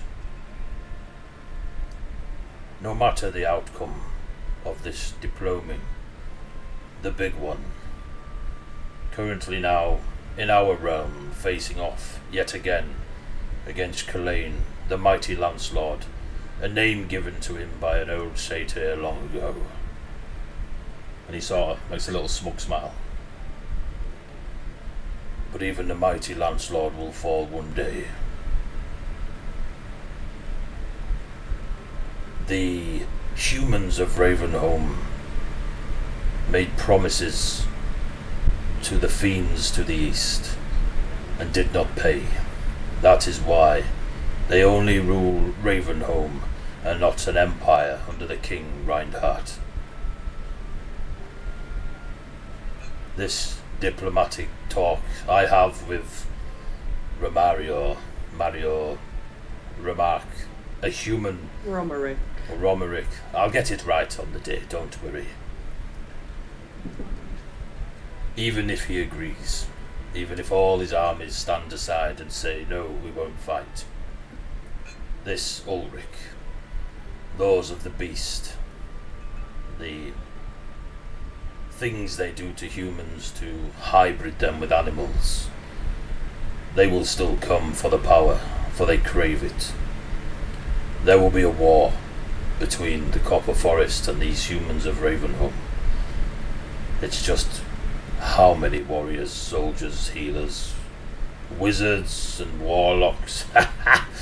Probably not around here. Little do they know. And he looks at you, Xander, and he goes, warlocks. They will still come. I will do my best to educate this human and hope he takes his swords elsewhere. Hopefully into the back of the big un. But there will still be a war. Those that crave power will not yield it to others.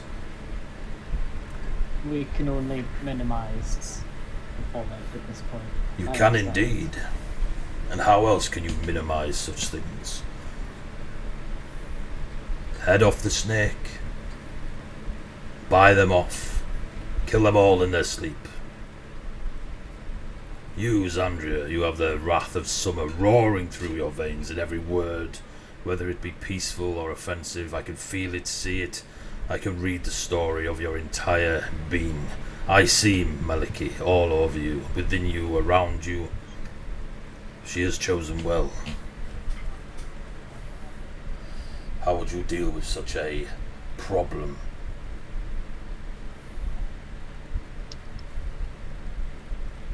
He seems to have bubbled you all off from the merriment of the tavern.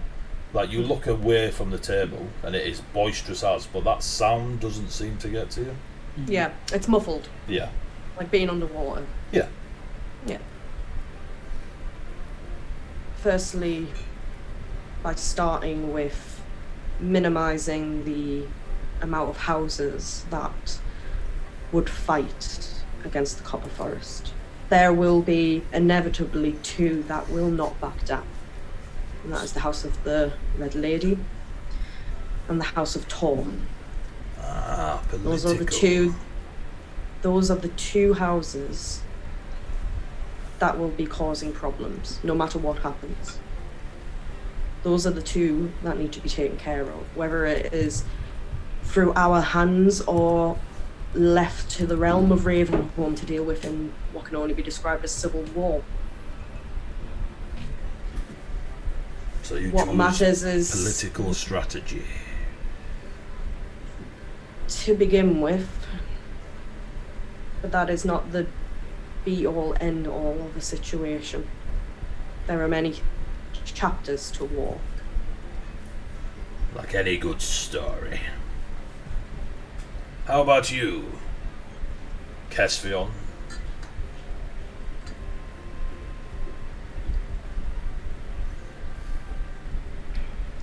I must admit, I am at a loss.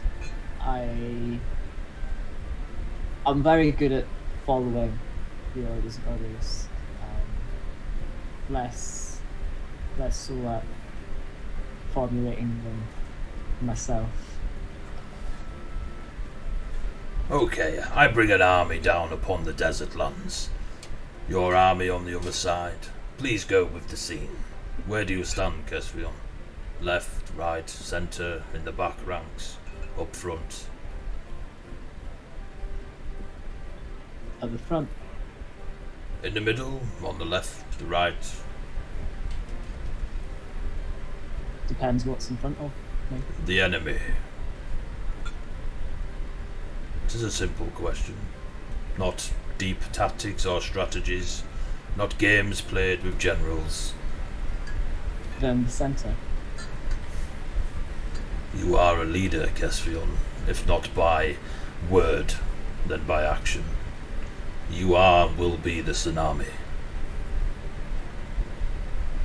You will cleanse.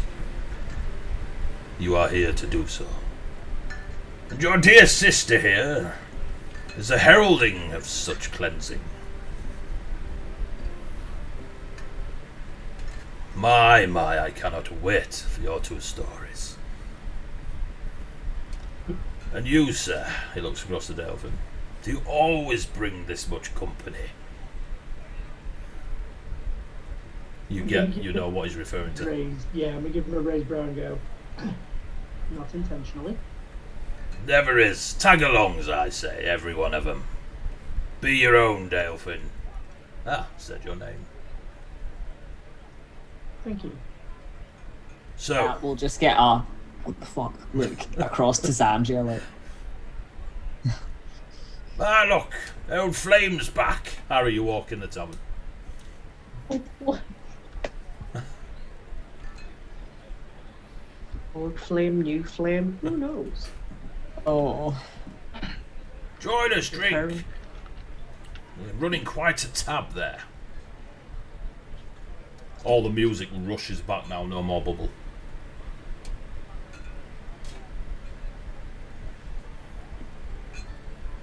Ah, quiet, eh? Went well, wink wink. Can't be thinking like that. Filth! Do you dance? No. I should have Poorly. known. So yes. Reasonably well from what I saw.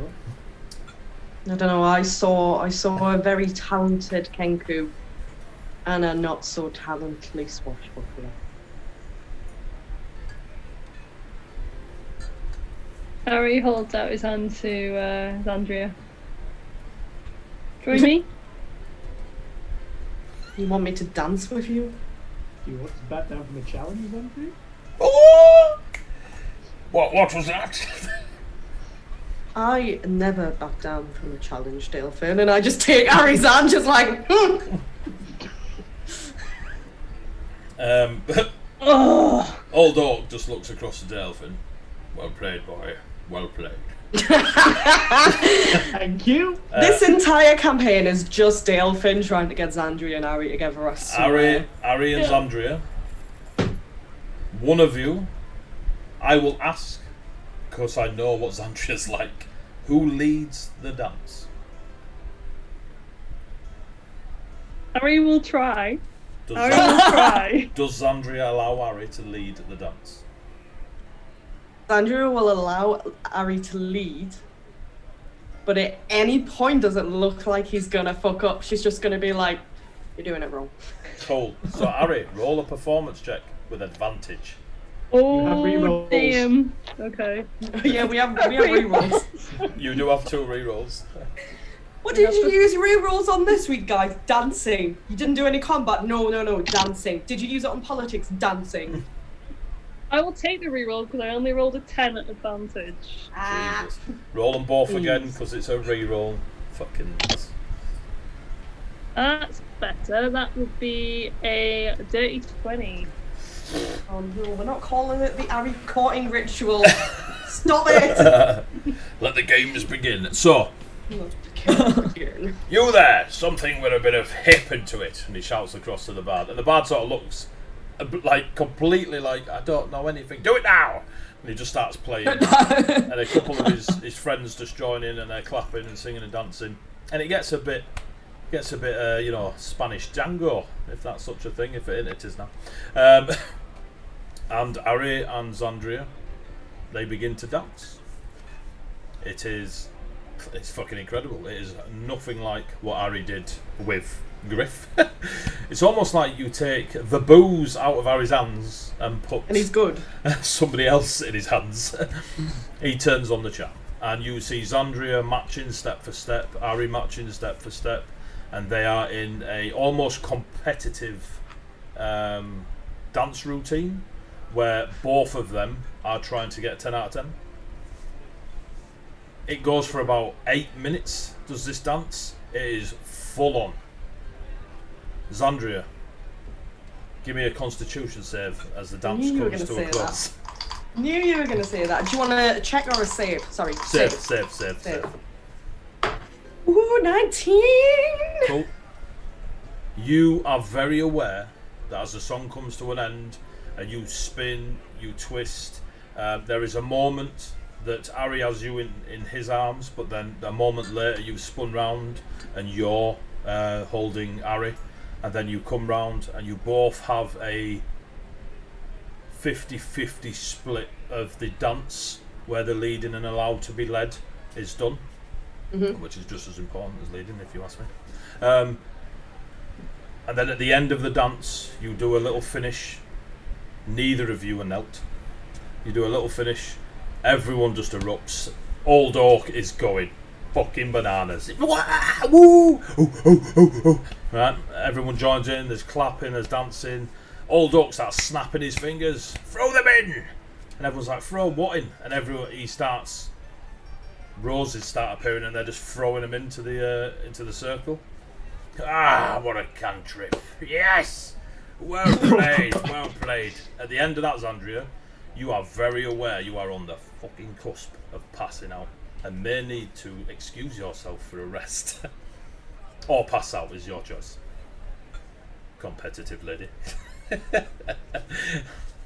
Zandria launches herself out the window. Yeet! No, just gonna sit myself down at the table and just.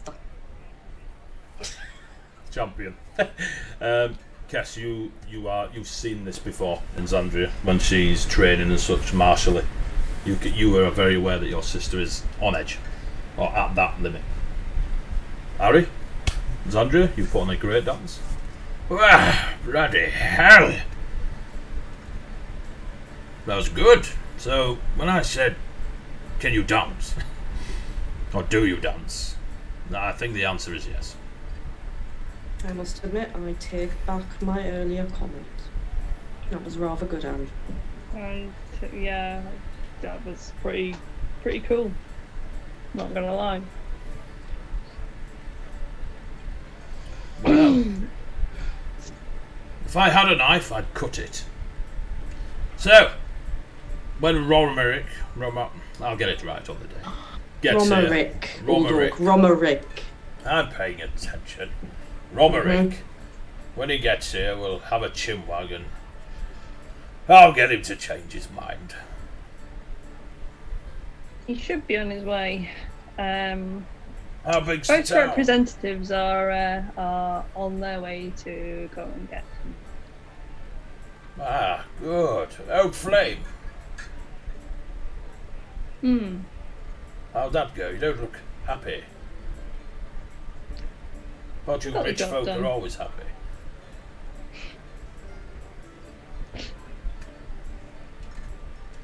I'm happy now I've had a dance and a drink. He just keeps drinking his ale. Well, this is a merry bunch. So what are we doing if he says no? We're gonna just have a bar brawl and take him out here at the good old days. I don't think that would be a wise decision, Old Orc. I don't think any of this He is would- wise. He seems like a man who can be reasoned with. If he sees that we have a good point to put forward, then he will balance the options. He has apparently been trying to get in contact with the Copper Forest for some time. Forrest is not a fan of humans. I'm quite aware. There is another house that I'm not sure if they could be swayed, but they could potentially be bribed. The house What else is that? They are overly excited at the prospects of getting their hands on magical components and magic itself that comes from the Copper Forest. Yeah, the but I know who that is frog from the people. description. Yes, the House of Lilies. Now they are always banging on the doors of forests, princes and princess living in fairy tales, which is kind of ironic.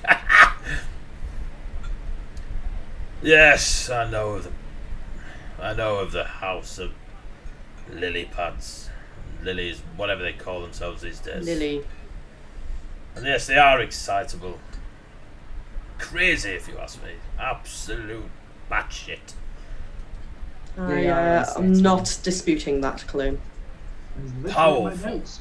Very powerful. Be aware. How they mastered the arcane arts, I never know. But if they aim at you, it's gonna hurt. Take them out fast. Send in Pointy here. Get him singing a song. He'll be in. Why are you here? We're a very long way from home. We don't even have a forest over your way. Well, not that I know of. There are plenty of trees, at least. Good cherry blossom this time of year, I believe. Ah, one of those. Don't know what one of those is. Ah! So you come over here for what? The weather, mostly. Well, that was a shit lie. Okay.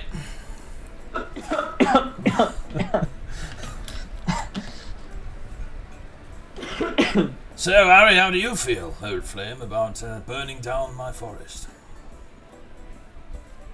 I don't want to burn down your forest. I thought that we made that clear last time we met. Yes, but you were in my back garden, and it's always easy to appease the gardener. Get you out of the danger zone faster. I'd lie to save my life. I am with well, as you know, because you seem to know quite a lot. Everything, dear. Everything, dear boy. With the House of Eagles, and the House of Eagles in general, and not exactly for this. I am a fan of the House of Eagles. I will tell you that. You keep the bloody horned ones out. Those demons will rip through this place if you were to let them.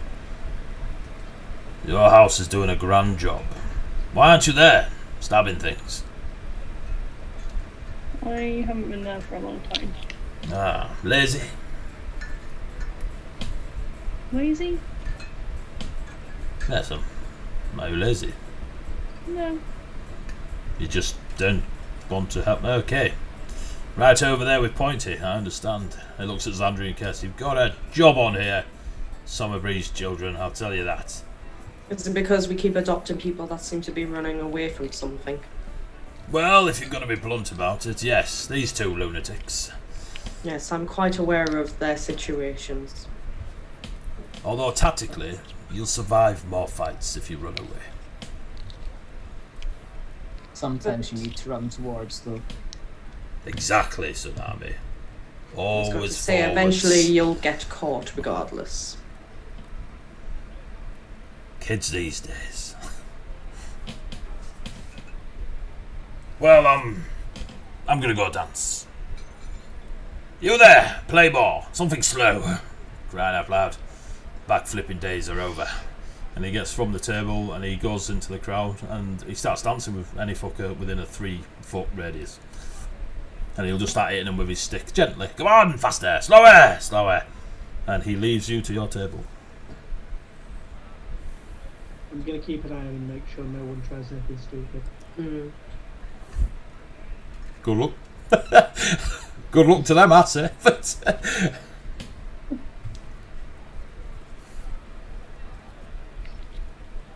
So, Yeah. how was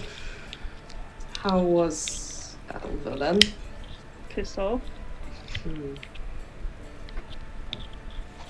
So She wasn't exactly best pleased. Well, what happened?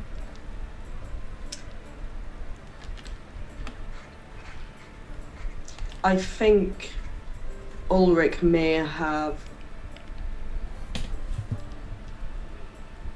suspected that Elva, or potentially one of the other representatives, but most likely Elva, had divulged the information to us. I think she's a bit concerned that she could be taken out. That, and she doesn't like me, but that's to be fair. I did call her some horrific names.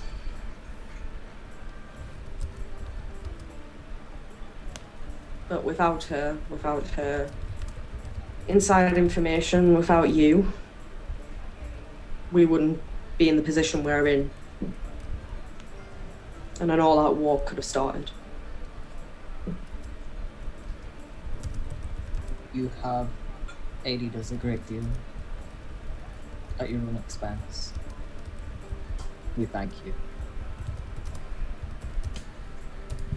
I mean, I wasn't lying when I've said I don't particularly want more. I think it's a ridiculously stupid idea.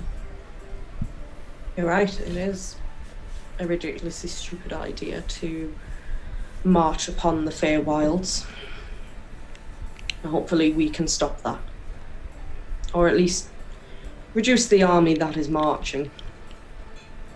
And then we can deal with Ulrich and House of Tor ourselves.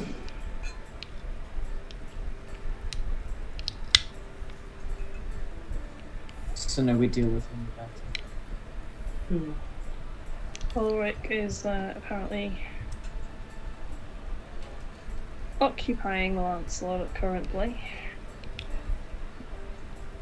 So yes, I think that could most definitely be used within any kind of negotiation. We do need to confirm if he's actually doing it personally or if he's just sending people, because pulling that kind of accusation out and him walking through the door 2 minutes later would damage your system. Agreed. Also, that knife of his. We need to get that off him. Yes, we do. It seems a lot of knives are being used to cut through the veil. I've seen one done today. The cat's tried one. I'm pretty sure what he's got is probably from the Fable. The question is how are these knives getting into their hands to begin with? There must be somebody on the inside distributing them out. Dalefin, the Fae coming out of a very, very thin part of the realm is doable in a very simple magical way of the walls just thin enough for them to come out. Getting in is probably what Ulrich's mastered. Yeah. But the Fae coming out is less likely to be in addition to those magical knives. As you saw them just use their sickle, you saw Toodles just push through and open it. Okay. And with a curved knife as well. But yeah. Basically, blades seem to be a theme, is what I'm going through in my head. I just want to clarify. Yeah. They can get out, but you're not supposed to get in. Perhaps it's a specialist weapon they've designed. I mean, I don't know what the legends are like, but I believe things like cold iron affect most Fae more than other things. Perhaps they enhance something like that. Or just breaching the barrier that way. I mean, Ulrich claimed to date back to King Reinhardt and actually referred to it tonight. Is it possible that he's had something all along? Who knows? Do you think it's a more recent addition? Time, as you know, moves differently in the forest than it does here. It would be hard to work out exactly when he started coming through by comparison. So perhaps the time we saw him may have been him first coming through, but that could have been at the time of King Reinhardt when he did it. I don't think it would go that far back. Time does move differently, that's true, but not by years. Not that amount of time, I don't think. I think this has been a very recent thing. I don't think this is something he's had since his apparent time with the king. Are there any, I'll look at this, you've probably got the most knowledge of as well, are there any times when that name has gone missing for an extended period? Ulrich. Give me a history check, Gary. Or different dice. Don't trust you. That's better. Dirty 20 again. Nice. 17 plus 3. Nice. There is a consistency of that name in that role throughout any historical parchment or writings that you've been brought up on, read, just remembering. But there is 2 seconds. There is another name that you can't remember when in the timeline, but it was when King Reinhardt supposedly had a left and a right guard, and the name of the one on the left was Frederick. Then Ulrich ate And evolved. and evolved. Beautiful.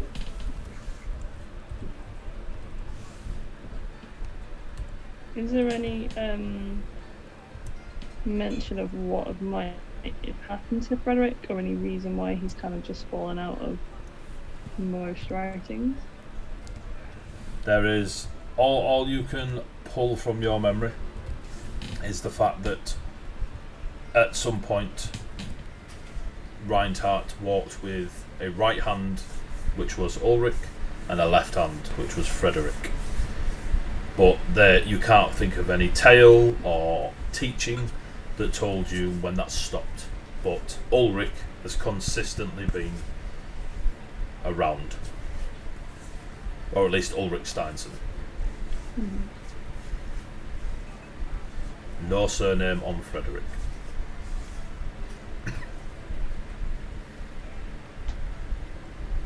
So He will relay to the group.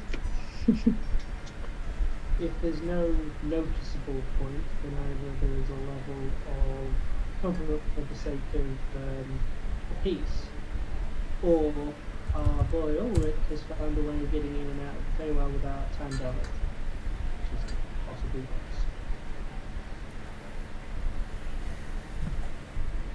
All we can do for now is speculate and investigate further. How good's old Oak's dancing? I'm just going to casually look at that sort of thing. Yeah, how's he doing? How's all? Fucking Jesus. Give me a sec. I rolled a 19. bardic dice. I rolled a 19. It is a bardic dice.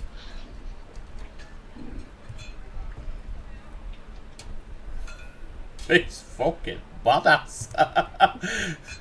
412 on his performance.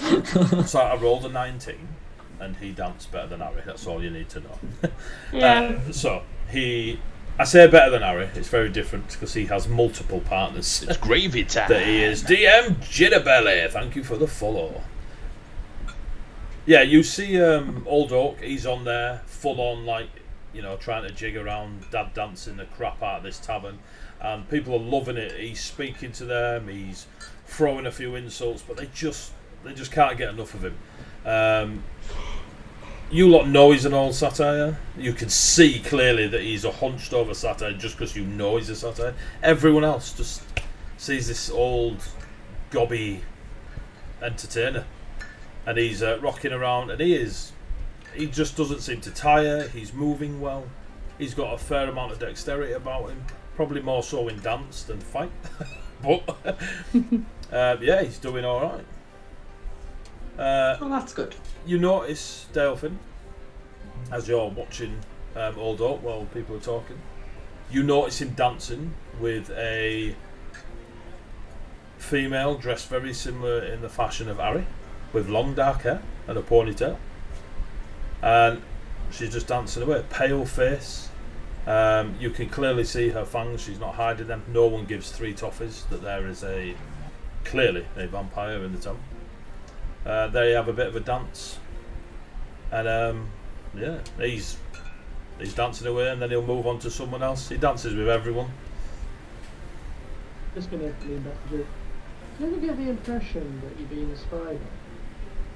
All the time. We'll point the vampire out. Kess just sighs really heavily. Something on your mind, brother? It's the person from earlier. The what? Oh, that. I understand. She's been hanging around. Is it it's the same vampire? It's not the other ones, yeah, right? It's the same vampire that Caspian saw earlier. What, she came over and spoke to you, Chris? She... Yeah. Talked around in circles for quite a while. Insisted on trying to buy a drink because it was tradition or something. But it was a waste of time. Okay. We'll go back to watching the move. She disappears into the throng of people, and then you kind of track her, and you see her leave the tavern. So it's going to take a bit of time for Romerick to get back. By the time Elva's got across to the District of the Lamp, found him, delivered word, and then brought him all the way back here. So it will be coming up nighttime-ish. Well, it's well into nighttime. So by the time he gets, anyone comes back to you, it is coming close to, say, 11 o'clock at night. The tavern is still bouncing. Old Oak is spending time sitting at people's tables, going up to the bar, sitting at the bar, talking to people. He's playing the bloody room like a fiddle. As it gets to about 11 o'clock at night, still thrumming, Elva walks through the door, closely followed by Lord Romerick, the metallic and wooden person from the House of the Forged, and the lovely Goldilocks from House of the Lilies. No sign of Red Lady Rep or House of Tor Rep. Shock horror. As they come in, I will excuse myself from the table and move to a different one so I can get a better view of the room rather than being involved in the station. Okay. To make sure nothing untoward happens. Cool. We'll just make sure there's enough chairs and then go and try and fish out Old Oak. Cool, so you go Harry get... kind of look is like sort of before they kind of come in is like, do you want me here? Do you want me elsewhere? But where am I best? Within viewing distance. Okay. But separate yourself from us and Delphin. Yeah. So again, similar to what they did before, where they had like the guys in the center and then like Delphin on one side, Ari on the other, kind of within message distance, I would say. Give me a perception check, Ari. So Delphin and Ari have left the tables, Caspian and Xandria. As people are sitting down, they join. Everyone ignores them, and they sit around. So you're all sat at the table. I mean, it's, you know, these are lords of provinces or lords, ladies. You know, they're lords. It doesn't matter who you are. You can be a lord, and you are of import. Yet you're sat in a dwarven tavern in the middle of a human town, having the diplomatic meeting of the countries and nations and this is, I want someone to draw this test. Draw it. So I mean, look, a tavern Ari. is as good a place as any. It's public. This is true. Ari, your perception check, please. 17. 17. Elva is distraught. She doesn't sit at the table. Leopold does. She's stood away, sobbing. But she did her bit and brought him in. What you notice is as they walking past her, they kind of just putting her hand on her shoulder. Every one of them. She's distraught. I think somebody's lost their apprenticeship.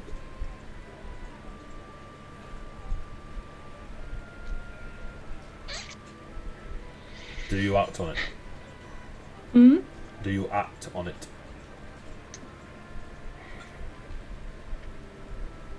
He will message her and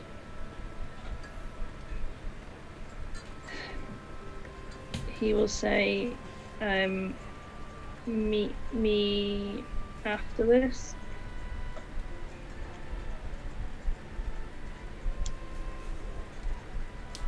Could she reply to message? Mm-hmm. You can reply to this message.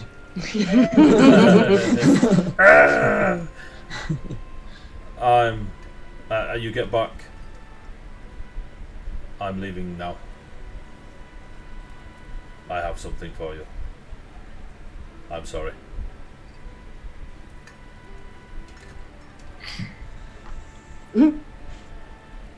As the representatives come to sit down, do I notice that Elva's crying? It'll be high DC for you as you'll be concentrating on these lunatics sat in front of you, but give me a perception check. Where did I have good perception?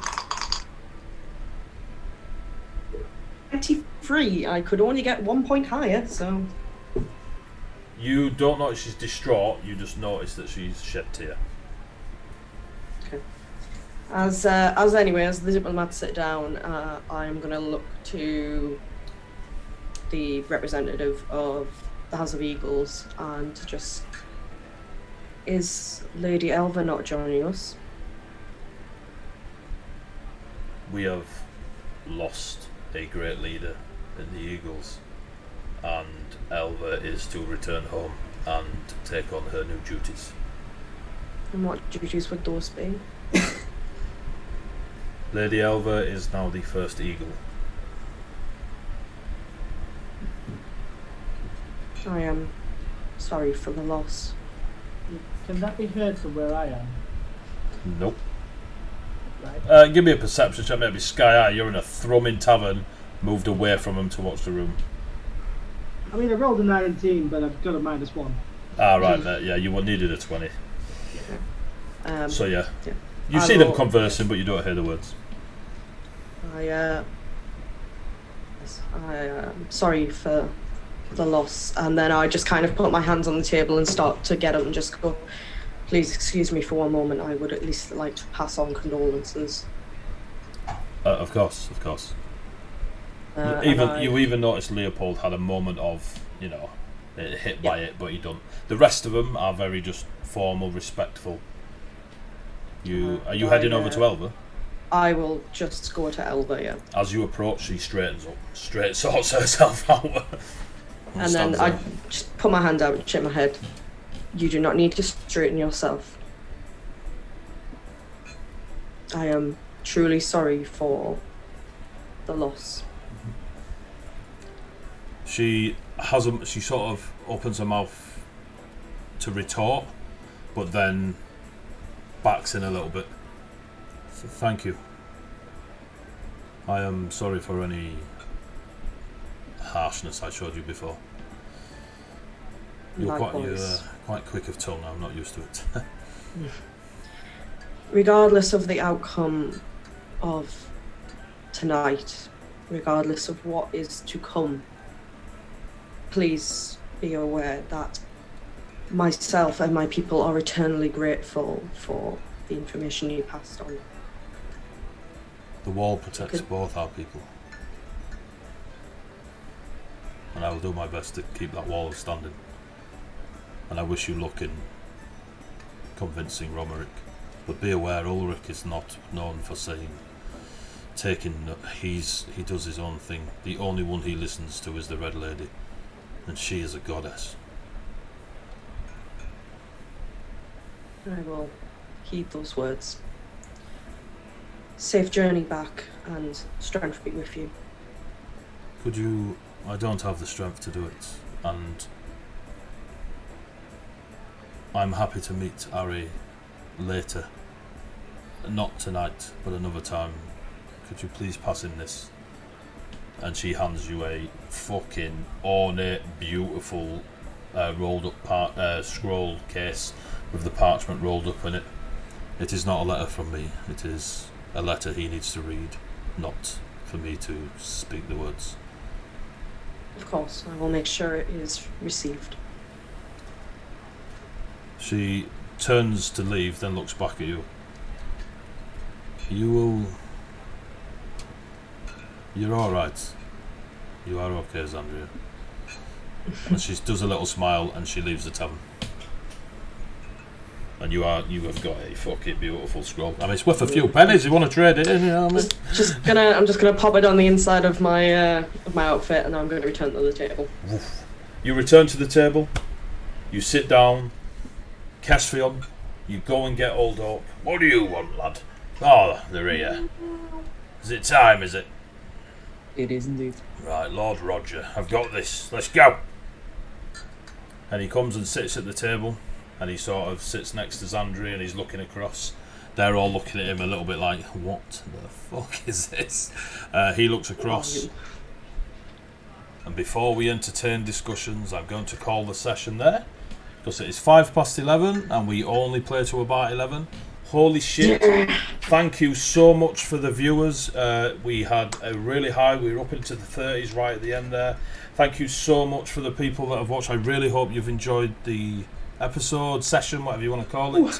We got quite a few follows in that one, so thank you very much. I really hope you keep continuing. If you want to catch up, jump on our YouTube channel. It's Heavyweight Gaming.